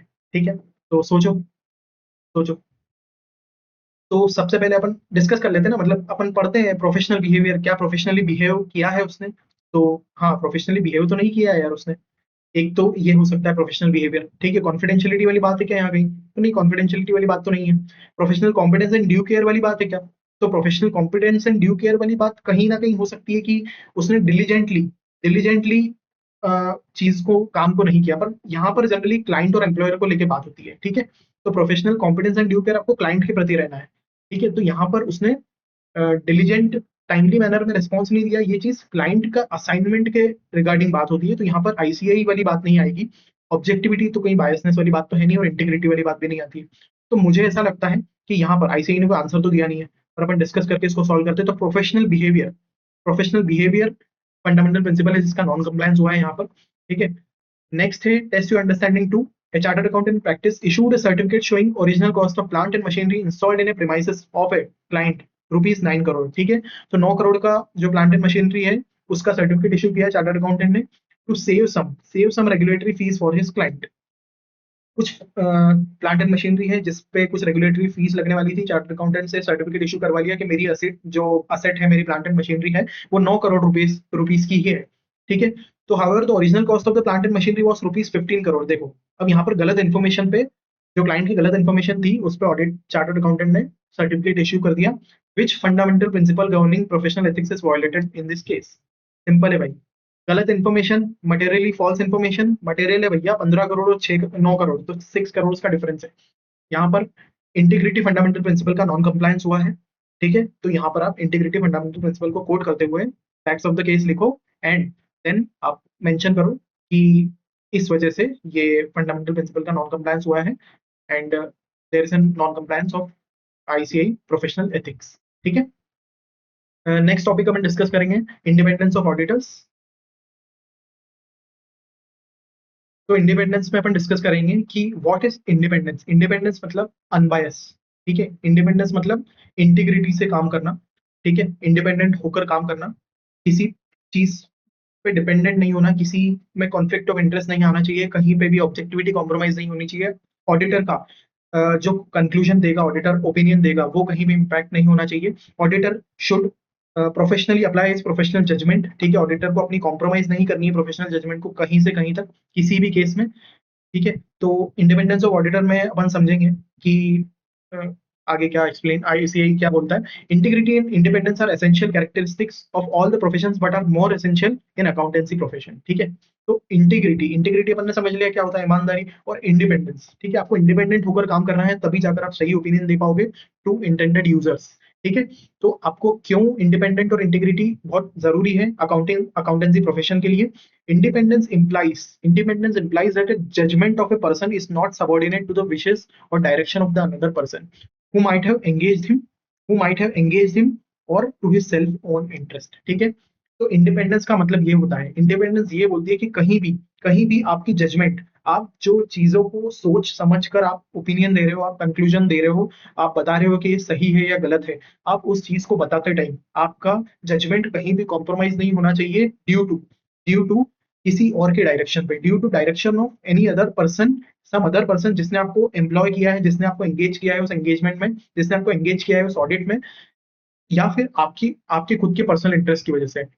मतलब किसी कंफ्लिक्ट ऑफ इंटरेस्ट की वजह से या अनड्यू इन्फ्लुएंस की वजह से, वही चीज जो अपन ने ऊपर ऑब्जेक्टिविटी में पढ़ी थी कि किसी भी कंफ्लिक्ट ऑफ इंटरेस्ट, बायसनेस और आपके अनड्यू इन्फ्लुएंस की वजह से आपका ओपिनियन, आपका जजमेंट कहीं भी कॉम्प्रोमाइज नहीं होना चाहिए। Independence implies that judgement of a person is not subordinate to the wishes और directions of another person who might have engaged him और हिज ओन सेल्फ इंटरेस्ट। ठीक है, खुद के इंटरेस्ट के लिए। Independence is a condition of mind, independence is a condition of mind as well as personal character। ठीक है, बहुत सिंपल सी बात है, रट लेना इस चीज को, रट लेना, इसको एग्जाम में लिख के आना। Independence is a condition of mind। ठीक है, independent person can appears to be independent और उसको दिखना भी है इंडिपेंडेंट। ठीक है, तो independent is a condition of mind as well as personal character। को इंडिपेंडेंट रहना भी है और he should be independent from inside too। ठीक है, तो there are two interlinked perspectives of independence of auditor. दो बातें बोलता है इंडिपेंडेंस ऑफ ऑडिटर आईसीए, दो बातें इंट्रोड्यूस करता है, दो बातें बोलता है। सबसे पहला इंडिपेंडेंस ऑफ माइंड। ठीक है, he should be independent and independence in appearance, he should also appear to be independent. Auditor है, चार्टर्ड अकाउंटेंट है, किसी का ऑडिट कर रहा है, वो एक तो इंडिपेंडेंट होना चाहिए। ठीक है, दूसरा वो इंडिपेंडेंट दिखना भी चाहिए। दो बातें याद करो, इंडिपेंडेंट होना चाहिए, दिखना चाहिए, होना चाहिए, दिखना चाहिए। ठीक है, इंडिपेंडेंट होना चाहिए, दिखना चाहिए, independence of mind, independence in appearance, he should appear. Okay, तो एक एक करके दोनों चीजें समझेंगे। सबसे पहला इंडिपेंडेंस ऑफ माइंड।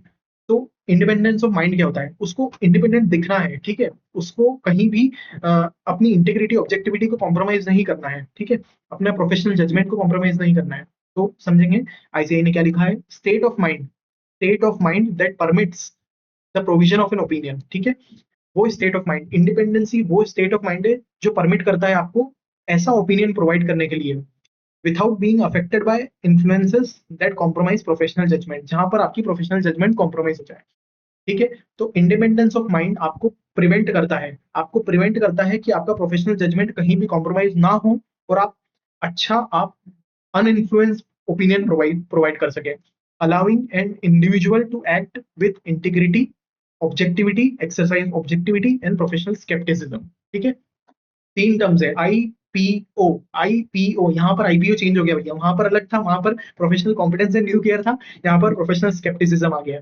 तो आई मतलब इंटीग्रिटी, ओ मतलब ऑब्जेक्टिविटी, पी मतलब professional scepticism. So the state of mind that permits provision of an opinion without being affected by influences that compromise professional judgment, allowing an individual to act with integrity, exercise objectivity and professional skepticism। ठीक है, तो इसको समझ लो, एक बार वो समझ लो, अच्छे से समझ लो। इंडिपेंडेंस ऑफ माइंड मतलब ये होता है कि आप इंडिपेंडेंट हो, आपका कहीं भी प्रोफेशनल जजमेंट कॉम्प्रोमाइज नहीं हो रहा है, आप ओपिनियन दे पा रहे हो without being affected by any influences, and आप इंटीग्रिटी से, आप ऑब्जेक्टिवली और आप प्रोफेशनल स्केप्टिसिज्म को ध्यान में रखते हुए ऑडिट को कर पा रहे हो। ठीक है, तो आप ऑडिट कर पा रहे हो आईपीओ को ध्यान में रखते हुए, integrity, professional scepticism and objectivity. ठीक है, आप कहीं भी ओपिनियन जो दे रहे हो उसमें इन्फ्लुएंस नहीं हो रहे हो, एंड आपका जो प्रोफेशनल जजमेंट है वो कॉम्प्रोमाइज नहीं हो रहा है। तीन चीजों को याद रखना है, ओपिनियन सही दे पा रहे हो, प्रोफेशनल जजमेंट कॉम्प्रोमाइज नहीं हो पा रहा है, और आप इंटीग्रिटी आईपीओ से कंप्लाई कर पा रहे हैं। ठीक है, आईपीओ के अकॉर्डिंगली एक्ट कर पा रहे हो। Next important, independence in appearance. Independence in appearance मतलब आपको इंडिपेंडेंट दिखना भी है, मतलब आपको कहीं भी ऐसे कैसे केस में, ऐसे कहीं भी फैक्ट्स एंड सर्कमस्टेंसेस में आपको इन्वॉल्व नहीं होना है, आपको ऐसा नहीं अपीयर होना है कहीं भी जहां पर कोई रीजनेबल थर्ड पार्टी, कोई भी थर्ड पार्टी आकर ऐसा कंक्लूड ना कर पाए कि आपकी इंटीग्रिटी, ऑब्जेक्टिविटी और प्रोफेशनल स्केप्टिसिज्म कॉम्प्रोमाइज हुआ है। आईपीओ आपका कहीं भी कॉम्प्रोमाइज हुआ है, ऐसा कोई थर्ड पार्टी मतलब अपन ने ऊपर डिस्कस किया था पीयर रिव्यूअर या फिर नफरा या फिर और कोई रिव्यूअर, आपका कहीं भी ऐसा कंक्लूजन ना दे पाए कि इसका इंडिपेंडेंस कहीं भी कॉम्प्रोमाइज हुआ था, इसका आईपीओ कहीं भी कॉम्प्रोमाइज हुआ था, integrity, professional scepticism and objectivity. ठीक है, so the avoidance of the facts and circumstances, कोई से भी ऐसे फैक्ट्स एंड सर्कमस्टेंसेस को अवॉइड करना है that are so significant that a reasonable and informed third party, कोई भी थर्ड पार्टी आकर having knowledge of all relevant information would reasonably conclude a firms, आपकी जो फर्म है या फिर member of the assurance team member, मतलब आपकी जो टीम है जो ऑडिट करने जा रही है उसका मेंबर की इंटीग्रिटी, ऑब्जेक्टिविटी और प्रोफेशनल स्केप्टिसिज्म कॉम्प्रोमाइज हुआ है। तो कोई सी भी ऐसे फैक्ट्स एंड सर्कमस्टेंसेस आपको अवॉइड करना है जहां पर कोई रीजनेबल या फिर इन्फॉर्म थर्ड पार्टी आकर ऐसा कंक्लूड कर सके कि आपका आईपीओ कॉम्प्रोमाइज हुआ है। ऐसा कॉम्प्रोमाइज नहीं होना चाहिए, तभी आप इंडिपेंडेंट कहलाओगे, वरना नहीं कहलाओगे। ठीक है, ठीक है, तो नेक्स्ट पॉइंट में क्या लिखा है, independence of auditor has not only to exist in fact but also appear to so exist, मतलब वही जो अपन डिस्कस कर रहे थे, should not only be independent but should also appear to be independent. सिर्फ आप होना ही नहीं चाहिए इंडिपेंडेंट, आप दिखना भी चाहिए इंडिपेंडेंट, दोनों चीजें होनी चाहिए। ठीक है, को exist. The relationship between auditor and client should be such that, ठीक है, ऑडिटर और क्लाइंट के बीच में ऐसे रिलेशनशिप होनी चाहिए that he is himself satisfied about his independence. Clear, आपको पहले ही क्लियर होना चाहिए कि आप इंडिपेंडेंट हो, आपके ऑडिटर और आप ऑडिटर हो, और आपके क्लाइंट के साथ बहुत ऐसे क्लोज रिलेशनशिप नहीं है कि आपको कहीं भी आपकी बायसनेस आए। ठीक है, आप इंडिपेंडेंट होकर काम ना कर पाए, ऐसा नहीं होना चाहिए। And no unbiased person would be forced to conclude that on an objective assessment of the circumstances there is likely to be an abridgment मतलब कहीं भी ऐसा अ, ऐसा हो पा रहा है कि ऑडिटर की जजमेंट, ऑडिटर की जो इंडिपेंडेंस है वो कॉम्प्रोमाइज हो पा रही है, there is likely to be an abridgement of auditor's independence. ठीक है, ऑडिटर का जो इंडिपेंडेंस है वो कहीं भी कॉम्प्रोमाइज हो पा रही है, ऐसा कोई थर्ड पार्टी आकर कंक्लूड ना कर पाए। वही चीज जो फर्स्ट पैरा में लिखी थी वही चीज थर्ड पैरा में फिर से लिखी है, लैंग्वेज अलग है पर इंपॉर्टेंट है। रिलेशनशिप ऐसी नहीं ऑडिट होनी चाहिए ऑडिटर और क्लाइंट की कि कोई तीसरा आकर ऐसा कंक्लूड कर दे कि आपका इंडिपेंडेंस कहीं ना कहीं कॉम्प्रोमाइज हुआ होगा। ठीक है, ऊपर आईपीओ कॉम्प्रोमाइज हुआ था, यहाँ इंडिपेंडेंस कॉम्प्रोमाइज हुआ होगा। ठीक है, कोई भी थर्ड पर्सन ये कंक्लूड ना कर पाए कि ऑडिटर की इंडिपेंडेंस कॉम्प्रोमाइज हुई है। ठीक है, next point, as a statutory auditor of a listed company. ठीक है, as a statutory auditor of a listed company, आप किसी लिस्टेड कंपनी का स्टैट्यूटरी ऑडिट कर रहे हैं। For example, a chartered accountant would cease to perform any useful function if the person who rely upon the accounts of the company do not have faith in the independence and integrity of chartered accountant। ठीक है, तो एक chartered accountant को कोई भी ऐसा काम नहीं करना है, कोई भी ऐसी स्टैट्यूटरी ऑडिटर नहीं बनना है, लिस्टेड कंपनी का कुछ भी ऐसा काम करने से बचना है जहां पर जो पर्सन, जो स्टेक होल्डर्स है, जो इंटेंडेड यूजर्स है, उस उस लिस्टेड कंपनी के फाइनेंशियल स्टेटमेंट्स के, उस लिस्टेड कंपनी की ऑडिट रिपोर्ट के, एनुअल रिपोर्ट के, वो कहीं भी चार्टर्ड अकाउंटेंट में फेथ ना खो दे। ऐसा कुछ भी काम नहीं करना है चार्टर्ड अकाउंटेंट को। That who rely upon the accounts of the company do not have faith in the independence and integrity of chartered accountant। वो कहीं भी ऐसा ना माने कि चार्टर्ड अकाउंटेंट इंडिपेंडेंट नहीं था, ये ईमानदार नहीं था। ठीक है, तो आपको ऐसे काम करने से बचना है।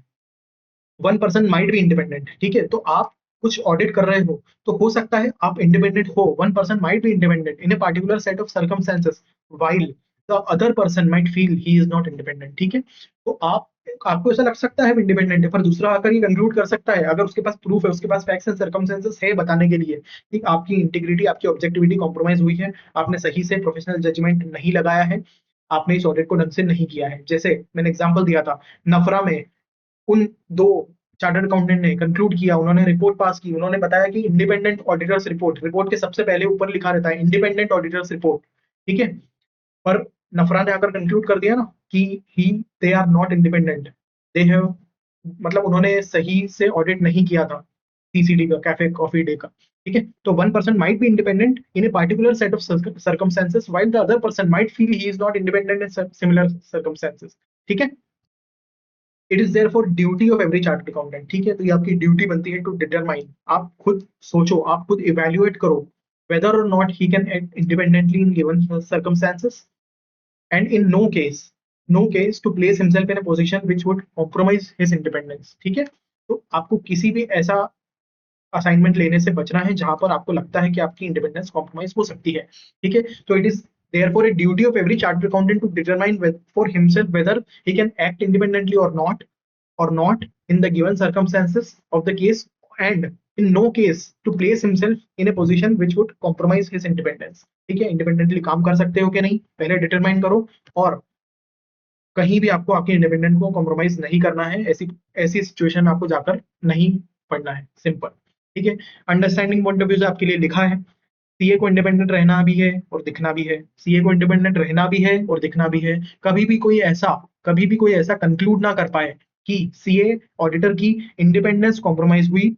ठीक है, फॉर एग्जाम्पल अगर आप अपने फ्रेंड रिलेटिव की फर्म का ऑडिट कर रहे हो तो आप अनबायस रहकर नहीं कर पाओगे। आप आपकी फ्रेंड या फिर रिलेटिव का ऑडिट कर रहे हो, उनकी फर्म कंपनी का ऑडिट कर रहे हो, तो आप उनका जो ऑडिट है वो अनबायस रहकर नहीं कर पाओगे, आपका कंफ्लिक्ट ऑफ इंटरेस्ट आ सकता है, आप बायस हो सकते हो। और किसी थर्ड पार्टी को ऐसा नहीं लगे कि आपकी इंडिपेंडेंस कॉम्प्रोमाइज हुई होगी while डूइंग दैट ऑडिट। ठीक है, तो अगर आप किसी फ्रेंड रिलेटिव का ऑडिट कर रहे हो तो आपको अनबायस रहकर करना है, और कोई थर्ड पार्टी अगर ये कंक्लूड ना कर पाए कि आप बायस हुए थे, आप इंडिपेंडेंट नहीं थे, आपकी आईबीओ कॉम्प्रोमाइज हुआ था। ठीक है, ओके। ठीक है, तो नेक्स्ट अपन डिस्कस करने वाले हैं what are the threats to independence. Auditor की जो इंडिपेंडेंस अपन ने ऊपर डिस्कस किया, इंडिपेंडेंस आप मेंटेन कर रहे हो, पर क्या ऐसी चीजें जो आपको इंडिपेंडेंट होने से रोकेगी, व्हाट आर द थ्रेट्स, क्या चीजें जो आपको इंडिपेंडेंट होने से रेस्ट्रिक्ट करेगी।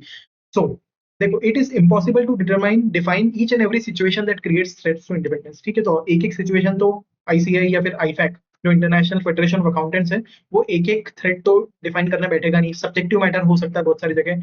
ठीक है, तो it is impossible to define each and every situation that creates threats to independence and specify the appropriate mitigating action.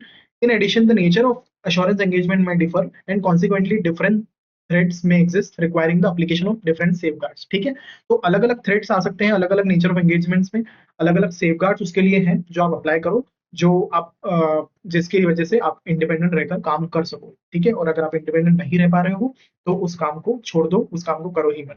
ठीक है, तो following 5 types of threats to independence are introduced by are identified by IFAC international federation of accountants, जो कि नीचे discuss किए हुए हैं। 5 type के थ्रेट्स टू इंडिपेंडेंस है। ठीक है, 5 है, तो इसके लिए भी आपके लिए नहीं बना है कोई लॉजिक मत ढूंढना। FIR आई, ठीक है, तो थ्रेट था, किसी बात से थ्रेट था तो उसके लिए FIR आई। ठीक है, तो FIR एफ मतलब फेमिलियरिटी थ्रेट, जो कि अपन आगे डिस्कस करेंगे। फेमिलियरिटी थ्रेट दिख रहा है 4th नंबर। ठीक है, आई मतलब interest threat, self interest threat, और आर मतलब सेल्फ रिव्यू थ्रेट, रिव्यू। ठीक है, self review threat. And I, A मतलब एडवोकेसी थ्रेट। एंड एक और आई जो इंटिमिडेशन थ्रेट है, इंटिमिडेशन थ्रेट 5th। ठीक है, तो एफ एफ मतलब अपने डिस्कस किया फेमिलियरिटी, आई मतलब सेल्फ इंटरेस्ट, आर मतलब सेल्फ रिव्यू, ए मतलब एडवोकेसी, आई मतलब इंटिमिडेशन। ठीक है, तो ठीक है, विदाउट लॉजिक पर चीजों को याद करना है, याद करोगे तभी एग्जाम में लिख पाओगे। Self interest threat. Self interest threat क्या होता है? सेल्फ इंटरेस्ट थ्रेट मतलब आपका कहीं भी उस ऑर्गेनाइजेशन में, उस क्लाइंट में आपका कुछ इंटरेस्ट है, आपका कुछ फाइनेंशियल इंटरेस्ट है, आपने उसके शेयर्स एक्वायर किए हुए हैं, आपने कुछ गलत रिपोर्ट में लिख दिया तो आपका शेयर प्राइस गिर जाएगा, शेयर प्राइस गिर जाएगा तो आपको लॉस हो सकता है, इसलिए आप गलत लिखने से पहले 1000 बार सोचोगे। ठीक है, आपने उस कंपनी को लोन दिया हुआ है, आपने उस कंपनी को कुछ गारंटी दी हुई है, और उस कंपनी के बारे में आप कुछ गलत ओपिनियन दे दोगे, कुछ गलत कंक्लूजन आप दे दोगे ऑडिट रिपोर्ट में, तो कहीं भी आपका लोन डूब सकता है आपकी गारंटी की वजह से। आपकी गारंटी वो इन्वोक हो सकती है और उस जगह आपको आपका फाइनेंशियल आउटफ्लो हो सकता है। ठीक है, या फिर आपको उन्होंने लोन दिया हुआ है, ठीक है, तो ये सारे इंस्टेंसेस अपन आगे जाके डिस्कस करेंगे जहां पर आपका कहीं भी कोई फाइनेंशियल नॉन फाइनेंशियल इंटरेस्ट है क्लाइंट के साथ, तो उस जगह आपको इस चीज से बचना है। आपको आपके लिए थ्रेट हो सकता है टू इंडिपेंडेंस। ठीक है, तो self interest threat occurs when an auditing firm, मतलब आपकी जो फर्म है ABC and associates, ABC and associates जो फर्म है और उसका जो पार्टनर है ए, या फिर ठीक है मतलब ऑडिटिंग फर्म इट्स पार्टनर, मतलब ए, एबीसी में एक पार्टनर हुआ, या फिर एसोसिएट जो कि है ही नहीं, ठीक है, इस नाम में नहीं आएगा एबीसी में। तो एबीसी एंड एसोसिएट्स में या तो पार्टनर या उनका एसोसिएट, या मतलब जो वहां पर काम करता है, could benefit from a financial interest in A audit client. ठीक है, तो कहीं भी सेल्फ इंटरेस्ट थ्रेट वहां पर आ सकता है जहां पर ऑडिटिंग फर्म उसका पार्टनर या फिर associate can could benefit from a financial interest in A audit client. तो क्लाइंट में कुछ फाइनेंशियल इंटरेस्ट होल्ड करते हो जिससे आपको कुछ बेनिफिट हो सकता है, तो वहां पर सेल्फ इंटरेस्ट थ्रेट आएगा, 100% आएगा। उसके कुछ एग्जाम्पल्स हैं, एग्जाम्पल्स एग्जाम में क्वेश्चन आए तो एग्जाम्पल जरूर लिख कर आना और सारे लिख कर आना। ठीक है, तो इसको याद करना कोई बहुत बड़ी बात नहीं है। सबसे पहला फाइनेंशियल इंटरेस्ट, दूसरा लोन, सबसे पहला फाइनेंशियल इंटरेस्ट, दूसरा लोन, तीसरा undue dependence, dependency on client fees, ठीक है, क्लाइंट की फीस पे डिपेंडेंट हुआ, तीसरा close business relationship with audit client, तो आपके अच्छे क्लोज बिजनेस रिलेशनशिप है उस ऑडिट क्लाइंट से। ठीक है, पोटेंशियल एम्प्लॉयमेंट विद क्लाइंट, ठीक है, कंटिजेंट फीस, तो अपन एक एक करके इन चीजों को डिस्कस करेंगे। एग्जांपल, सबसे पहला डायरेक्ट फाइनेंशियल इंटरेस्ट, आपका डायरेक्ट फाइनेंशियल इंटरेस्ट है या फिर materially significant indirect financial interest in client में।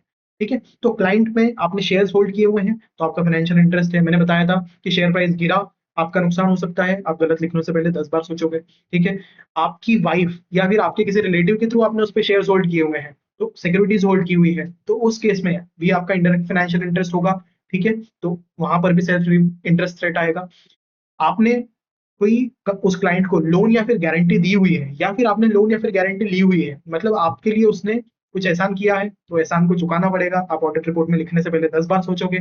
ठीक है, आपने लोन या फिर गारंटी दी हुई है तो आप 10 बार सोचोगे कि आप लिख दोगे तो कहीं वो लोन या फिर गारंटी डूब ना जाए, वो पैसा वो वापस दे ही ना। ठीक है, undue dependence on a client fees and hence concerned about losing an engagement। ठीक है, तो कहीं आप इस बात से डरते तो नहीं हो कि आपका वो एक बहुत मेजर क्लाइंट है, आपका वो एक आप उस पर डिपेंडेंट हो। Undue dependence on a client fees, आपका मेजर क्लाइंट है और अगर वो हाथ से चला गया तो आपको नुकसान हो सकता है, आपकी फर्म की फीस आपको फीस ही नहीं मिलेगी, आप काम किसके लिए करोगे। ठीक है, आपके बहुत अच्छे रिलेशनशिप है उस ऑडिट क्लाइंट से तो आप बचो, सेल्फ इंटरेस्ट थ्रेट आएगा। Potential employment with the client, ठीक है, आप सोच रहे हो आप स्विच करोगे, उसके क्लाइंट के पास जाकर काम करोगे, अगर आपने रिपोर्ट में कुछ उल्टा सीधा लिख दिया तो आप उस क्लाइंट के पास नहीं जा पाओगे, उससे आपके रिलेशंस बिगड़ जाएंगे। ठीक है, तो पोटेंशियल एम्प्लॉयमेंट की संभावना है कि आप उसके जाके एम्प्लॉय बन सकते हो, तो उस जगह आपका सेल्फ इंटरेस्ट थ्रेट आएगा। ठीक है, contingent fees for audit engagement, कहीं भी ऑडिट एंगेजमेंट ऐसा है जहां पर आपको परसेंटेज बेसिस पर फीस मिल रही है, कुछ कंडीशन बेसिस पर फीस मिल रही है, उस जगह आपका सेल्फ इंटरेस्ट रेट आ सकता है। ठीक है, तो अंडरस्टैंडिंग पॉइंट ऑफ व्यू से लिखा है, आप इन सबको याद कर लेना, financial interest, loan, undue dependency on client fees, देखो मैं भी याद कर लिया, undue dependency on client fees, business relationship with the client, potential employment है आपकी क्लाइंट के साथ हो सकती है पोटेंशियल, और last contingent fees, percentage basis पर फीस। ठीक है, सिंपल लैंग्वेज में समझते हैं, ऑडिटर का अगर कोई भी फाइनेंशियल या फिर नॉन फाइनेंशियल इंटरेस्ट है क्लाइंट या फर्म में, ठीक है, क्लाइंट की फर्म या कंपनी में, then this creates a threats to his independence, क्योंकि फिर सीए का ओपिनियन बायस हो सकता है। सिंपल बात, ऑडिटर का ओपिनियन बायस हो सकता है अगर उसका कोई सेल्फ इंटरेस्ट है, वहां पर कोई फाइनेंशियल नॉन फाइनेंशियल इंटरेस्ट है तो उसका ओपिनियन बायस हो सकता है।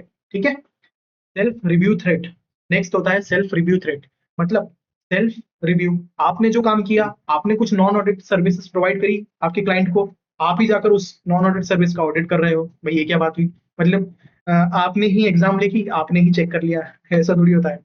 ठीक है, तो सेल्फ रिव्यू थ्रेट ऑकर्स कब होता है? Self review threat when during a review और ऑफ एनी जजमेंट और conclusion reached in a previous audit और नॉन ऑडिट एंगेजमेंट। ठीक है, तो आपने पहले कुछ काम किया था, उसी पे कुछ रिव्यू दे रहे हो, आपने पहले कुछ नॉन ऑडिट सर्विसेज प्रोवाइड करी थी, उसी पे रिव्यू दे रहे हो, तो self review threat occurs when during a review of any judgement during a review of any judgement और conclusion reached in a previous audit और नॉन ऑडिट एंगेजमेंट। ठीक है, या फिर member of an audit team was previously a director और senior employee of the client. ठीक है, तो या फिर आपकी जो ऑडिट टीम का कोई मेंबर है वो पहले वहां पे सीनियर एम्प्लॉय था, या फिर कोई डायरेक्टर सीनियर लेवल पे था, या फिर डायरेक्टर लेवल पे था, तो वहां पर आप क्या है ना, सेल्फ रिव्यू थ्रेट आएगा। आप ही ने काम किया था पहले और आप ही जाकर उसका ऑडिट कर रहे हो, ये तो कोई बात नहीं हुई, मतलब इंडिपेंडेंस कॉम्प्रोमाइज होगी ना यार।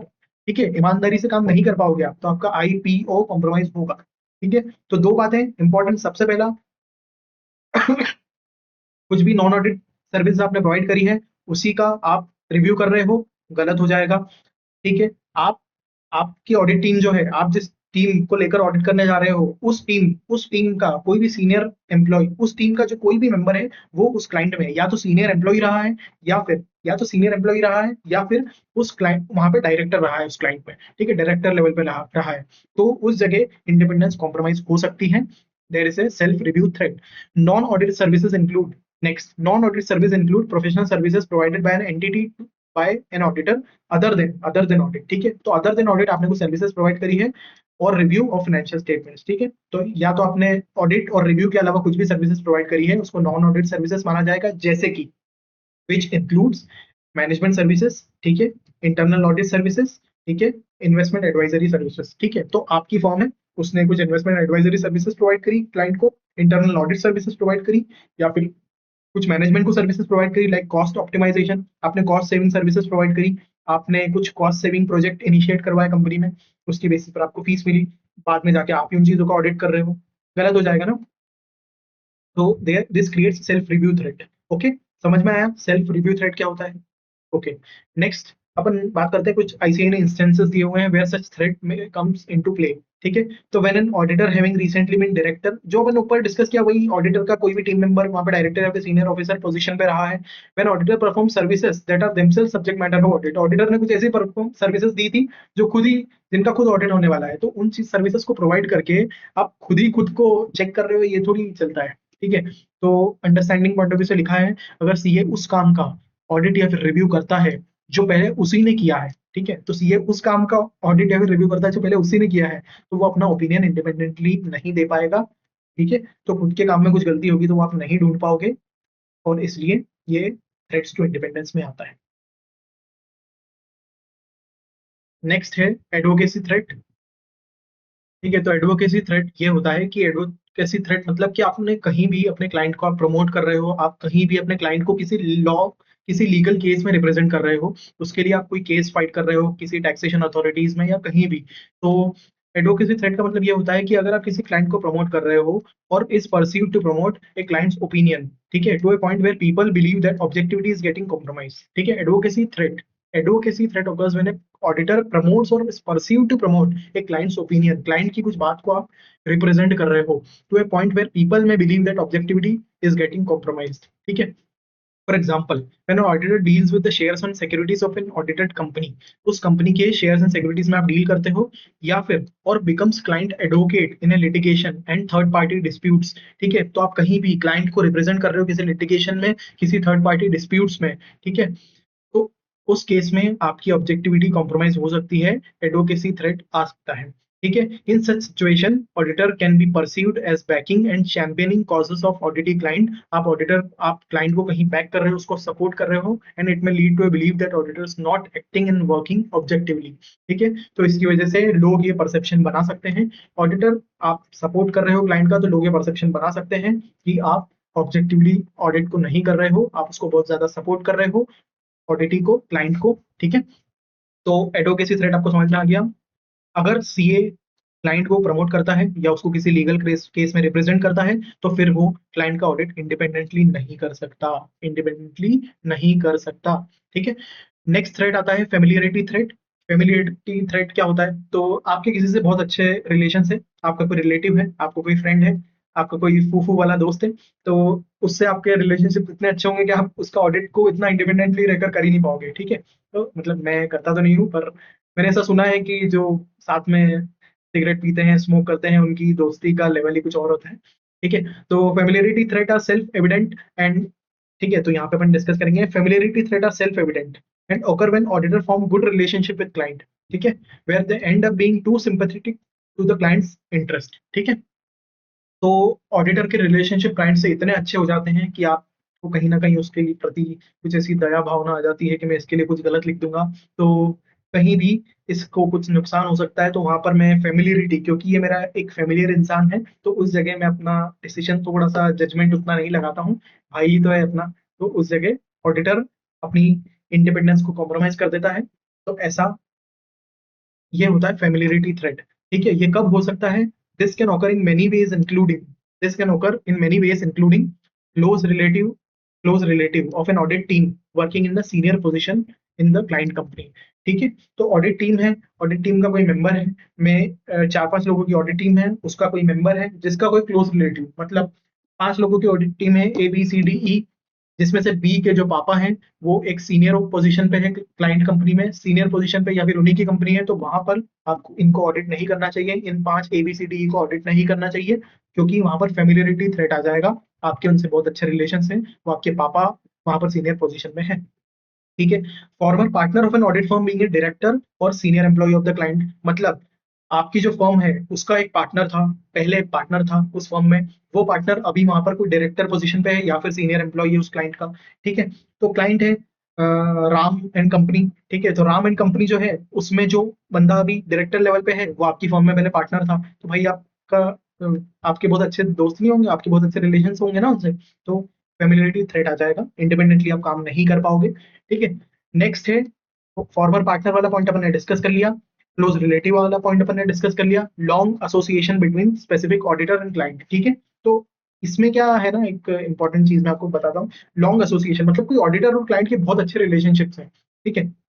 तो जैसे चतुर्वेदी शाह एक बहुत बड़ी फर्म है मुंबई की, उस फर्म के और जो रिलायंस इंडस्ट्रीज है, ये दोनों मतलब चतुर्वेदी शाह रिलायंस इंडस्ट्रीज का बहुत बहुत ज्यादा सालों से ऑडिटर रहा, मतलब कम से कम 30+ ईयर्स तक इसी ने ऑडिट करा। तो आपको पता है कंपनीज एक्ट 2013 में एक नया प्रोविजन इंट्रोड्यूस हुआ है, रोटेशन ऑफ ऑडिटर, मतलब आपको हर 5 साल में, या फिर आप एक कोई फर्म हो तो आपको हर 10 साल में एक क्लाइंट से एक क्लाइंट का आप ऑडिट नहीं कर सकते हो, ठीक है। आपको रोटेशन पीरियड, कूलिंग पीरियड में जाना पड़ेगा, फिर 5 साल बाद आप कूलिंग पीरियड सर्व करो, उसके बाद आप वापस से आकर उसका ऑडिटर बन सकते हो।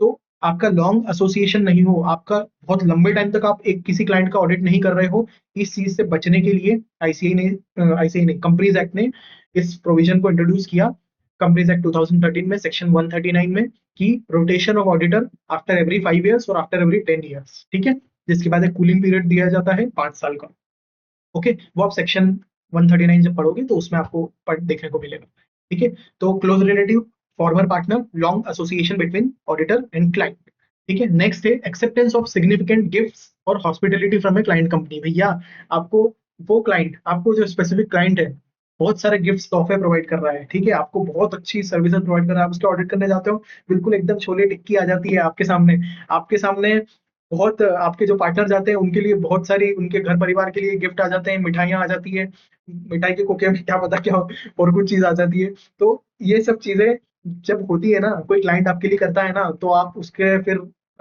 रिपोर्ट में लिख नहीं पाते हो चीजें, आप उसकी रिपोर्ट को क्वालिफाई नहीं कर पाते हो, आप उसकी आप उसमें आपका इंडिपेंडेंट ओपिनियन नहीं दे पाते हो, ठीक है। तो क्लाइंट या फिर डायरेक्टर या फिर एम्प्लॉइज से आपको कुछ गिफ्ट्स या फिर अच्छी हॉस्पिटलिटी हॉस्पिटलिटी मिल रही है, तो उस केस में फेमिलियरिटी थ्रेट आ सकता है, इस चीज का ध्यान रखें, ठीक है। तो रोटेशन ऑफ ऑडिटर्स की अपन ने बात कर ली। नेक्स्ट इसका अंडरस्टैंडिंग पॉइंट समझ लेते हैं, ऑडिटर के क्लाइंट से बहुत अच्छे रिलेशंस नहीं होने चाहिए, नहीं तो इंडिपेंडेंट कॉम्प्रोमाइज हो सकती है, सिंपल, ठीक है। Intimidation threat, fifth intimidation threat, intimidation threat मतलब आपको कोई आके धमका रहा है, ठीक है, आप पर किसी का प्रभाव है, आप पर अनड्यू इन्फ्लुएंस ऑफ अदर्स है, ठीक है। Intimidation threat occurs when, intimidation threat तब आता है जब auditors are deterred from acting objectively, auditor को रोका जाता है, उसको डराया जाता है, धमकाया जाता है, ताकि वो इंडिपेंडेंटली काम नहीं कर पाए, वो उसको बायस होना पड़ेगा कहीं ना कहीं, ठीक है। तो auditors intimidation threat occurs when auditors are deterred from acting objectively with an adequate degree of professional skepticism, ठीक है। आप आपका काम सही से नहीं कर पाते हो due to pressure of someone. This could happen because of threat of replacement over disagreements with the application of accounting principles. ये कब हो सकता है? जब आपको कोई डराता है, धमकाता है कि आपसे काम छीन लिया जाएगा, आपकी जगह किसी और को ऑडिट दे दिया जाएगा। अगर आप बहुत ज्यादा आपका दिमाग लगाओगे, आप बहुत ज्यादा बोलोगे कि आपको अकाउंटिंग स्टैंडर्ड का आपने कंप्लायंस नहीं करा है, you have not complied with accounting principles, तो आपको सामने वाला बोलता है क्लाइंट, भाई तेरे से नहीं हो रहा है, चल दूसरे को लेकर आए। तो इस जगह आप डर जाते हो, ठीक है, ठीक है भैया तू दूसरे को लेकर आ, मुझे नहीं करना तेरे साथ काम, सिंपल ऐसा बोल देने का उसको, ठीक है। तो आपको कोई डराए धमकाए, वहां पर आपका इंटिमिडेशन थ्रेट बोलते हैं उसको, ठीक है। तो इसको वापस से पढ़ते हैं। Basically this could happen because of threat of replacement or disagreements with the application of accounting principles or pressure to disproportionately reduce work in response to reduced audit fees or being threatened with litigation, ठीक है। तो क्या क्या बातें हुई इस ये बहुत इंपॉर्टेंट पैरा है भैया, इसको लिखकर आना ही पड़ेगा तुमको। तो ये तब होता है जब आपको रिप्लेसमेंट के लिए डरा दिया जाता है कि आपकी जगह किसी और को लेकर आ जाएंगे। दूसरी बात, आपका काम कम, आपका आपकी फीस तो कम कर देंगे पर आपका काम उतना कम नहीं करेंगे। आपकी फीस कम होगी, आपकी फटेगी, आपको डर लगेगा, तो उस जगह आप पे इंटिमिडेशन थ्रेट आएगा और आप इंडिपेंडेंटली एक्ट नहीं कर पाओगे, ठीक है। तो disproportionately reduce work in response to the reduced audit fees. Next, or being threatened with litigation, ठीक है। आपको डराया जाता है, आप पर मैं केस कर दूंगा, तूने मेरे बारे में ऐसा कैसे लिख दिया, यू हैव डिफेम्ड मी, ठीक है। तो डिफेमेशन केस फाइल कर दूंगा, तूने मेरे बारे में ऐसा कैसे लिख दिया रिपोर्ट में। तो ठीक है, सबसे पहला threat of replacement, next threat to reduce fees, next threaten with litigation, ठीक है। बहुत इंपॉर्टेंट है, याद रखना। Such threats attempts to intimidate auditors to deter from acting objectively, ठीक है। वही ऊपर जो चीज लिखी थी एक्टिंग ऑब्जेक्टिवली, आईसीआई ने फिर से लिख दी, मैंने भी लिख दिया आप लोगों के लिए। नहीं भी एग्जाम में लिखोगे तो भी चलेगा, पर यहाँ तक जरूर लिख कर आना, यहाँ तक जरूर लिख कर आना, यहाँ तक लिटिगेशन, ठीक है। तो अंडरस्टैंडिंग में मैंने लिखा है ऑडिटर को डराया धमकाया जाएगा तो ऑडिटर अनबायस होकर, इंडिपेंडेंट होकर, ऑब्जेक्टिवली काम नहीं कर पाएगा, ठीक है। ओके, थ्रेड्स खत्म। FIR और आई, ठीक है, सब कंप्लीट हो गए। नेक्स्ट अपन समझते हैं सेफगार्ड्स टू इंडिपेंडेंस, ठीक है। ठीक है, तो नेक्स्ट अपन डिस्कस करेंगे what are safeguards to independence. देखो यार, मुझे ऐसा लगता है कि इतना इंपॉर्टेंट टॉपिक नहीं है, क्योंकि इसमें आईसीआई ने सच में कुछ लिखा ही नहीं है। मतलब इसमें कुछ ऐसा लिखा ही नहीं है कि जो आईसीआई आपसे पूछ ले। बट ठीक है, सेफगार्ड्स क्यों इंपॉर्टेंट है वो अपन एक बार डिस्कस कर लेते हैं। Chartered accountants have responsibility to remain independent, ठीक है। आपको इंडिपेंडेंट रहना है, आपको इंडिपेंडेंट रहना है by taking into account the threats. क्या आपको इन चीजों को ध्यान में रखना है कि क्या थ्रेट्स से आपकी इंडिपेंडेंस को अफेक्ट कर सकते हैं, and what are the safeguards available to address the threats, ठीक है। क्या ऐसे सेफगार्ड्स हैं, क्या ऐसे प्रोटेक्शन हैं जिनको आप यूज करके थ्रेट्स को एड्रेस कर सकते हो, ठीक है। तो safeguards are those actions.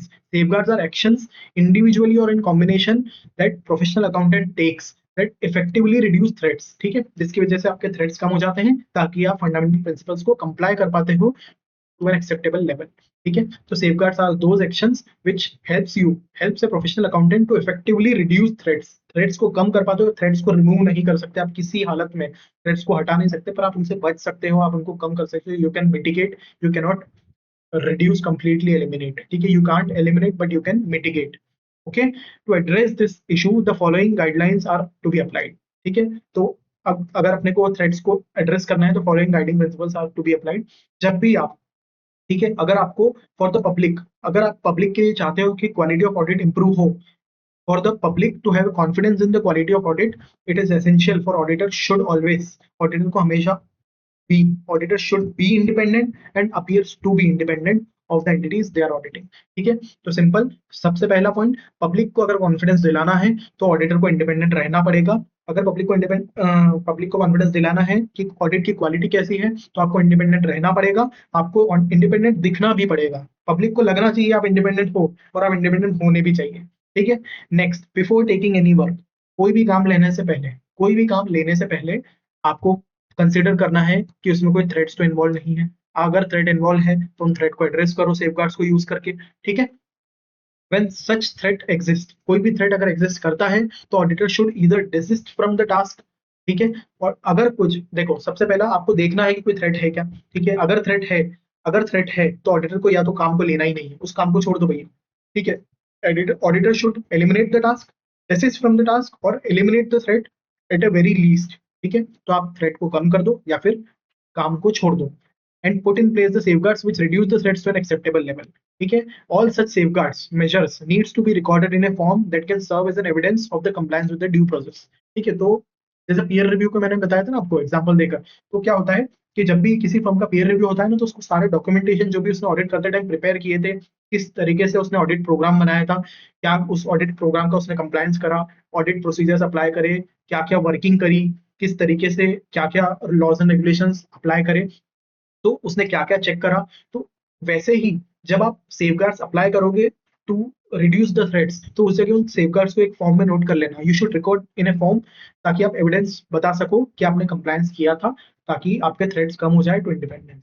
Okay, if an auditor is unable to fully implement a credible and adequate safeguards, he must not accept the work. Simple बात है, अगर आप थ्रेट को रिड्यूस नहीं कर पा रहे हो, काम छोड़ दो। अगर आप किसी भी अगर थ्रेट एग्जिस्ट करता है तो काम छोड़ दो, सिंपल डेजिस्ट फ्रॉम टास्क लिखा ही था। और सेफगार्ड्स लगाने के बाद भी नहीं कर पा रहे हो, तो आप काम एक्सेप्ट मत करो, सिंपल बात। ठीक है, ऑडिटर को सेफगार्ड्स अप्लाई करना है जब उसको लगता है कि कोई थ्रेट एग्जिस्ट करता है। क्या सेफगार्ड से सिलेबस में नहीं है, क्या सेफगार्ड से सब्जेक्टिव है, ठीक है, सिलेबस में नहीं है, डिस्कस नहीं कर पाएंगे। ठीक है भाई, लाइक सब्सक्राइब कर देना, कमेंट कर देना। पसीना आ गया पढ़ाते पढ़ाते, बार बार साफ कर रहा हूँ पॉज करके। ठीक है, तो जहां पर आपको लगे कि यार भाई अच्छे से समझा रहा है, ठीक है, उस जगह लाइक करना वीडियो को, चैनल को सब्सक्राइब कर देना और कमेंट कर देना और शेयर करना अपने दोस्तों के साथ। ठीक ठीक है, नेक्स्ट अपन डिस्कस करेंगे what is professional scepticism. Professional scepticism बहुत इंपॉर्टेंट है। प्रोफेशनल स्केप्टिसिज्म मतलब मैंने स्टार्टिंग में समझाया था, सिंह खड़े हो जाना। ठीक है, तो थोड़ा सा ऐसे करना पड़ता है तभी आपको याद रहता है। प्रोफेशनल स्केप्टिसिज्म, जब भी ये वर्ड सामने आया ना, ऐसे कर लेना, आपको याद आ जाएगा। Professional scepticism refers to an attitude that includes a questioning mind. हर बात पे आपको सवाल पूछना है। ठीक है, तो प्रोफेशनल स्केप्टिसिज्म मतलब आपको पूरे ऑडिट करते time you have to maintain professional scepticism. आपको कुछ भी चीज कर रहे हो, आपका सवाल पूछने की आदत होनी चाहिए। प्रोफेशनल स्केप्टिसिज्म में कुछ मतलब कुछ ऐसे एनालिसिस होते हैं, वाई वाई एनालिसिस आपने सुना होगा, 5 Y analysis, 5 WHY, 5 Y analysis होता है, रूट कॉज एनालिसिस होता है, जहां पर आप why why why why why करके रूट कॉज पे पहुंचते हो कि ये चीज क्यों हुई होगी। अगर कुछ नॉन कंप्लायंस हुआ है, अगर किसी चीज का डेविएशन हुआ है फ्रॉम प्रोसेस, जो एसओपी डिफाइंड थी, जो स्टैंडर्ड पॉलिसी गाइडलाइंस डिफाइंड थी, अगर उसका नॉन कंप्लायंस हुआ है, तो उस केस में आप रीजन आइडेंटिफाई करो। अगर किसी ने एक रीजन दे दिया तो क्या आपको सेटिस्फाई लगा, अगर लगा तो ठीक है, अगर नहीं लगा तो फिर पूछो ऐसा क्यों हुआ। ठीक है, ऐसा क्यों हुआ, ऐसा क्यों हुआ। अल्टीमेटली आपको एक फाइनल आंसर मिलेगा जो कि आपको सेटिस्फाई कर पाएगा। ठीक है, तो you should always being alert to, आपको हमेशा अलर्ट रहना है कि कुछ भी अनयूजुअल सर्कमस्टेंसेस आपसे छूट ना जाए। ठीक है, आपको सवाल करने हैं ऑडिटी से, आपको क्लाइंट से हर बात पे सवाल करने हैं, ऐसा क्यों हुआ, ऐसा क्यों हुआ, ऐसा क्यों नहीं किया। ठीक है, तब जाके आप फाइनल कंक्लूजन पे सही तरीके से पहुंच पाओगे। ठीक है, तो प्रोफेशनल स्केप्टिसिज्म बीइंग, ये एक एटीट्यूड है, मतलब आपको अंदर लाना पड़ेगा, सिंह खड़े करने पड़ेंगे। ठीक है, तो professional scepticism refers to an attitude that includes a questioning mind, being alert to conditions which में इंडिकेट, ठीक है, being alert to conditions which में इंडिकेट पॉसिबल मिसस्टेटमेंट। ठीक है, हमेशा ऐसे अलर्ट रहना है, आपको देखना है कि कहीं भी कुछ एरर, कहीं भी कुछ गलती नहीं होनी चाहिए। ठीक है, गलती ढूंढो, गलती ढूंढनी पड़ेगी। ठीक है, कहीं भी कुछ गलती नहीं हो, कहीं भी कुछ फ्रॉड तो इन्वॉल्व नहीं है। And a critical assessment of audit evidence. ठीक है, तो ऑडिटर को हमेशा अलर्ट रहना है कि कहीं भी कुछ गलती, possible misstatement due to error या फिर फ्रॉड ना हो। ठीक है, इट सिग्निफाइज, ये बताता है, it signifies that auditor has to remain alert forever. Professional scepticism चाहता है, ये ऐसा कहता है कि auditor has to remain alert forever. Auditor's attitude should be of questioning mind, वापस से वही बात, should be of questioning mind and of challenging the things. ठीक है, ये नई बात है कि आप चीजों को चैलेंज कर पाओ। ठीक है, तो अगर आपको कुछ लॉज एंड रेगुलेशंस पता है तो आप चीजों को चैलेंज कर पाओगे। आप आपने professional competence and due care आपने मेंटेन ही नहीं किया, तो आपको पता कैसे चलेगा कि आज मार्केट में क्या चल रहा है, आज लॉज एंड रेगुलेशंस क्या हैं, what are the latest amendments and developments. तो आप, auditor's attitude should be of questioning mind and he should be capable of challenging the things in light of available evidence. Okay, next है auditor shall plan and perform an audit. Auditor को audit plan perform करना है with professional scepticism, recognising that circumstances may exist that cause financial statements to be materially misstated. कहीं ना कहीं auditor को professional scepticism को ध्यान में रखते हुए ऑडिट प्रोग्राम बनाना है, ऑडिट प्लान करना है, क्योंकि ऐसा सोचते हुए कि कहीं भी फाइनेंशियल स्टेटमेंट्स मिसस्टेटेड हुए तो वो मुझसे छूटने नहीं चाहिए। ठीक है, next important, professional scepticism includes being alert to, for example, ठीक है, बीइंग अलर्ट टू कहाँ कहाँ आपको अलर्ट रहना है। तो फॉर एग्जांपल जैसे कि audit evidence that contradicts other audit evidence, क्या पॉइंट, ठीक है।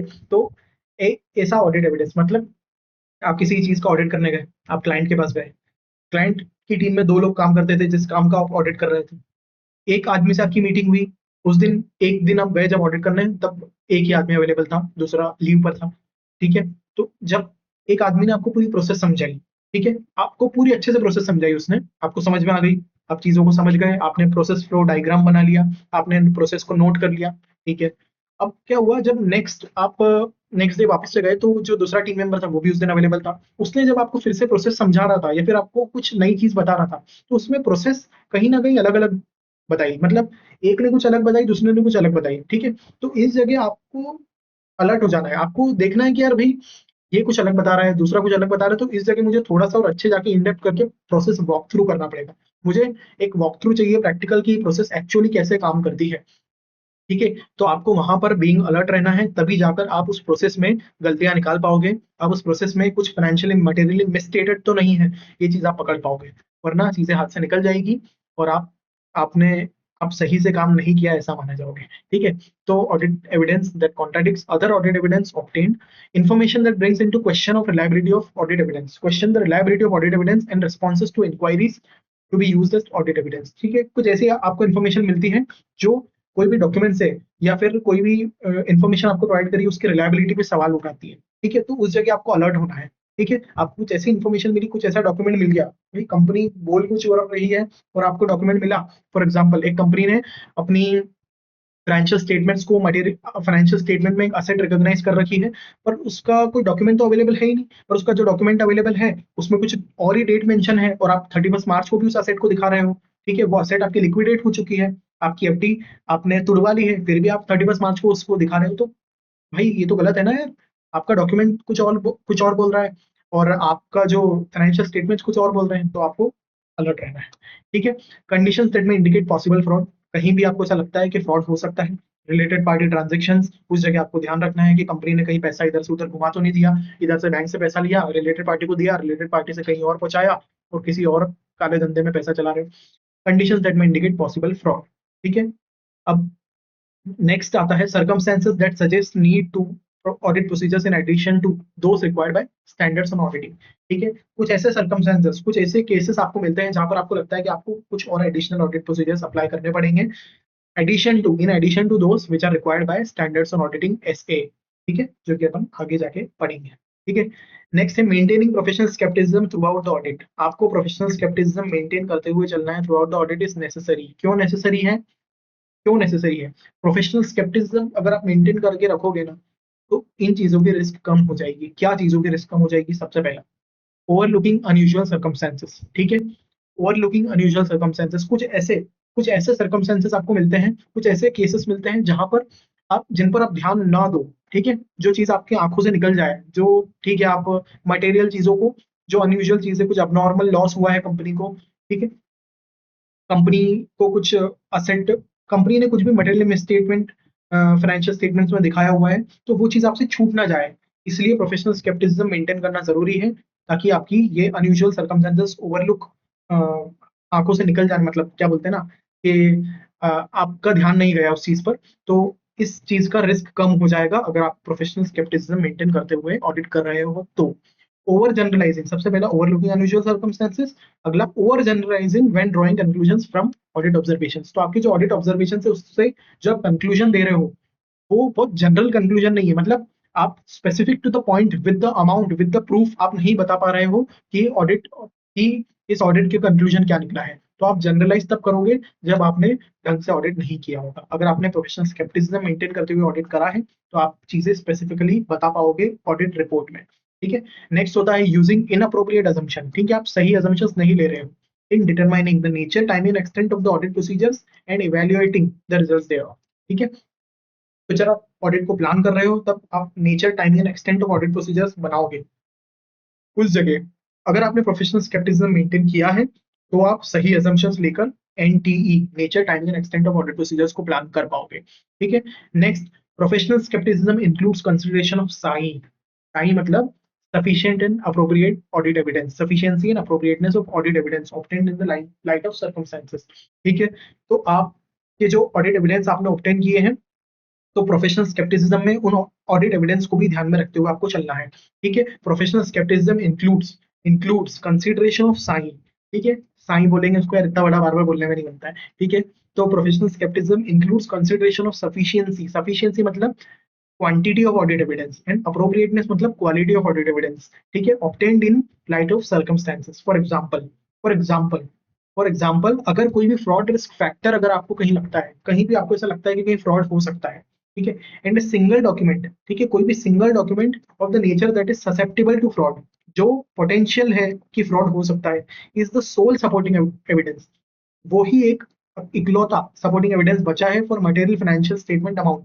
कोई 10,000 करोड़ का अमाउंट है, उसके लिए कोई एक सिंगल प्रूफ ऑफ डॉक्यूमेंट है। कोई बहुत बड़ा अमाउंट है, कोई बहुत बड़ी असेट है जिसका एक बहुत छोटा सा सिंगल डॉक्यूमेंट आपके पास अवेलेबल है, तो ऑडिटर को एक्सेप्ट कर लेना है हमें। ठीक है, तो क्या है कि द ऑडिटर में accept record and document as genuine. ठीक है, ऑडिटर उस सिंगल डॉक्यूमेंट को भी जेन्युइन मान लेगा unless he has a reason to believe the contrary. ठीक है, तो इसमें ये बोला गया है कि कहीं भी ऑडिटर कुछ ऑडिट करने जाता है, उसको कुछ ऐसी चीज मिलती है जहां पर फ्रॉड हो सकता है, और उसको एक सिंगल एविडेंस का डॉक्यूमेंट मिलता है, सिंगल डॉक्यूमेंट मिलता है एज एन एविडेंस, तो वो ऑडिटर को एक्सेप्ट कर लेना है। अनलेस अनलेस उसके बाद कुछ और कुछ ऐसा है कि भैया उसको ऐसा लगता है कि नहीं यार यहाँ पर कुछ गड़बड़ है, मतलब unless he has reason to believe the contrary. ठीक है, नेक्स्ट आता है unless he has reason to believe the contrary। ठीक है, in case of doubt about the reliability of information or indications of possible fraud, the SAS require standards on auditing चाहता है कि auditor जो है वो एडिशनल ऑडिट प्रोसीजर्स लगाए, investigate करे फर्दर, डिटरमाइन करे कि कोई मॉडिफिकेशंस करने हैं क्या, मॉडिफिकेशंस या फिर एडिशंस करने हैं क्या to the audit procedures and necessary to resolve the matter. ठीक है, तो अगर कुछ ऑडिटर को लगता है कि कहीं भी पॉसिबल फ्रॉड हो सकता है, कहीं भी ऑडिटर रिलायबिलिटी ऑफ इंफॉर्मेशन पे डाउट है, तो उस केस में ऑडिटर चाहे तो फर्दर इन्वेस्टिगेट करके डिसाइड कर सकता है कि वो अपने ऑडिट प्रोसीजर्स को बढ़ा दे या फिर मॉडिफाई कर दे, या जिससे वो मैटर रिजॉल्व हो जाए, या मैटर खत्म करना है कैसे भी करके। ठीक है, नेक्स्ट है auditor cannot be expected to disregard past experience of honesty and integrity of the entity's management and those charged with the governance। ठीक है, तो एंटिटी का मैनेजमेंट एंड दोस्त चार्ज विद द गवर्नेंस, भी मैनेजमेंट के ही members होते हैं, जिनका थोड़ा इंडिपेंडेंट डायरेक्टर्स और ये लोग होते हैं जो कंपनी की गवर्नेंस के लिए रिस्पॉन्सिबल होते हैं। ठीक है, तो auditor cannot be expected to disregard past experience of an honesty and integrity with management and those charged with the governance. Nevertheless, a belief that management, those charged with the governance, are honest and have integrity does not relieve the auditor of the need to maintain professional skepticism। देख भाई, अगर auditor के अगर उनके साथ past experience अच्छा रहा है, मैनेजमेंट और दोस्त चार्ज विद द गवर्नेंस किसके, क्लाइंट के, तो ये चीज कहीं भी ऑडिटर को ऐसा नहीं बताती है कि आपको प्रोफेशनल स्केप्टिसिज्म मेंटेन नहीं करना है। तो अपन ने बात करी थी ना कि फेमिलियरिटी थ्रेट, तो वहां पर आपको कहीं भी अपने प्रोफेशनल जजमेंट को कॉम्प्रोमाइज नहीं करना है, प्रोफेशनल स्केप्टिसिज्म को कॉम्प्रोमाइज नहीं करना है। ठीक है, तो आपको प्रोफेशनल स्केप्टिसिज्म मेंटेन करते हुए ही काम करना है। शुरू से समझ लेंगे प्रोफेशनल स्केप्टिसिज्म क्या होता है, क्वेश्चनिंग माइंड रखना है, अलर्ट रहना है।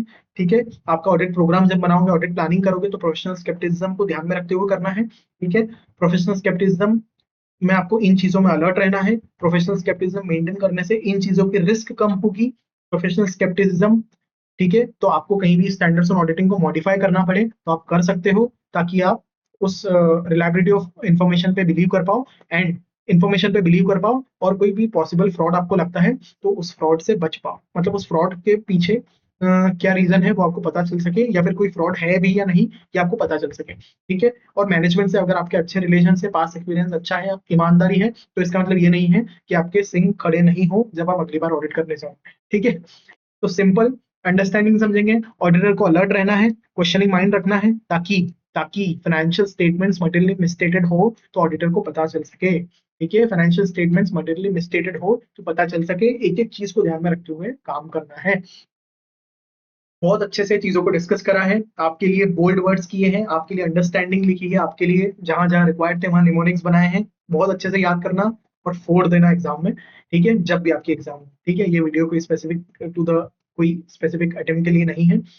और ऑल द बेस्ट। एंड जहाँ भी मैंने बोल्ड किया है, देखो मैं अपना एक्सपीरियंस बता सकता हूँ, मैं सीए फाइनल एग्जाम में मेरे सीए इंटरमीडिएट में ज्यादा मार्क्स नहीं थे, लेस देन 50 मार्क्स से एग्जाम्शन नहीं थी ऑडिट में। पर मैं आपको पढ़ा रहा हूँ उसका मतलब ये नहीं है कि मुझे आता नहीं है, मुझे आता है तभी मैं पढ़ा पा रहा हूँ।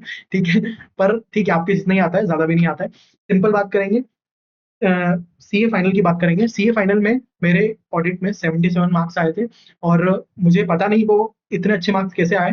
मुझे पता नहीं था मेरे पेपर इतना अच्छा गया है, पर उसके मतलब जब मेरा रिजल्ट आया ना, तब मुझे रियलाइज हुआ कि मैंने क्या क्या चीजें एग्जाम में परफॉर्म करी थी, क्या क्या चीजें मैंने एग्जाम में लिखी थी इंपॉर्टेंट, जिसकी वजह से मुझे मार्क्स इतने अच्छे आए होंगे। और मैंने मेरी सर्टिफाइड कॉपी भी मंगवाई थी। उसके बाद मुझे रियलाइज हुआ कि हाँ यार, कीवर्ड्स कीवर्ड्स को अगर अपन एग्जाम में लिख के आते हैं, एग्जाम में लिख के आते हैं, और बाकी सेंटेंस अपने अकॉर्डिंग भले फॉर्म कर लेते हैं, पर कीवर्ड्स को लिख के आते हैं, गुड लेंथ ऑफ क्वेश्चन लिख कर आते हैं, आंसर लिख कर आते हैं। ठीक है, और कीवर्ड्स को अपन अंडरलाइन करके आते हैं, या फिर बॉक्स में उनको डाल के आते हैं, तभी जाकर तभी जाकर आपको ज्यादा मार्क्स मिलेंगे। वरना आपको एक एवरेज मार्क्स ही मिलेंगे। अगर आपने कीवर्ड्स हाईलाइट करे हैं, आपने इंपॉर्टेंट वर्ड्स लिखे हैं, तभी आपको जब कॉपी चेकर होता है वो कॉपी में देखेगा, अगर वो वर्ड उसमें है, वो वर्ड इसमें है, वो टिक कर देगा, वो आपको मार्क्स दे देगा, वरना आपको मार्क्स नहीं मिलेंगे। ये चीज ध्यान रखना। ठीक है, okay, all the best, bye bye.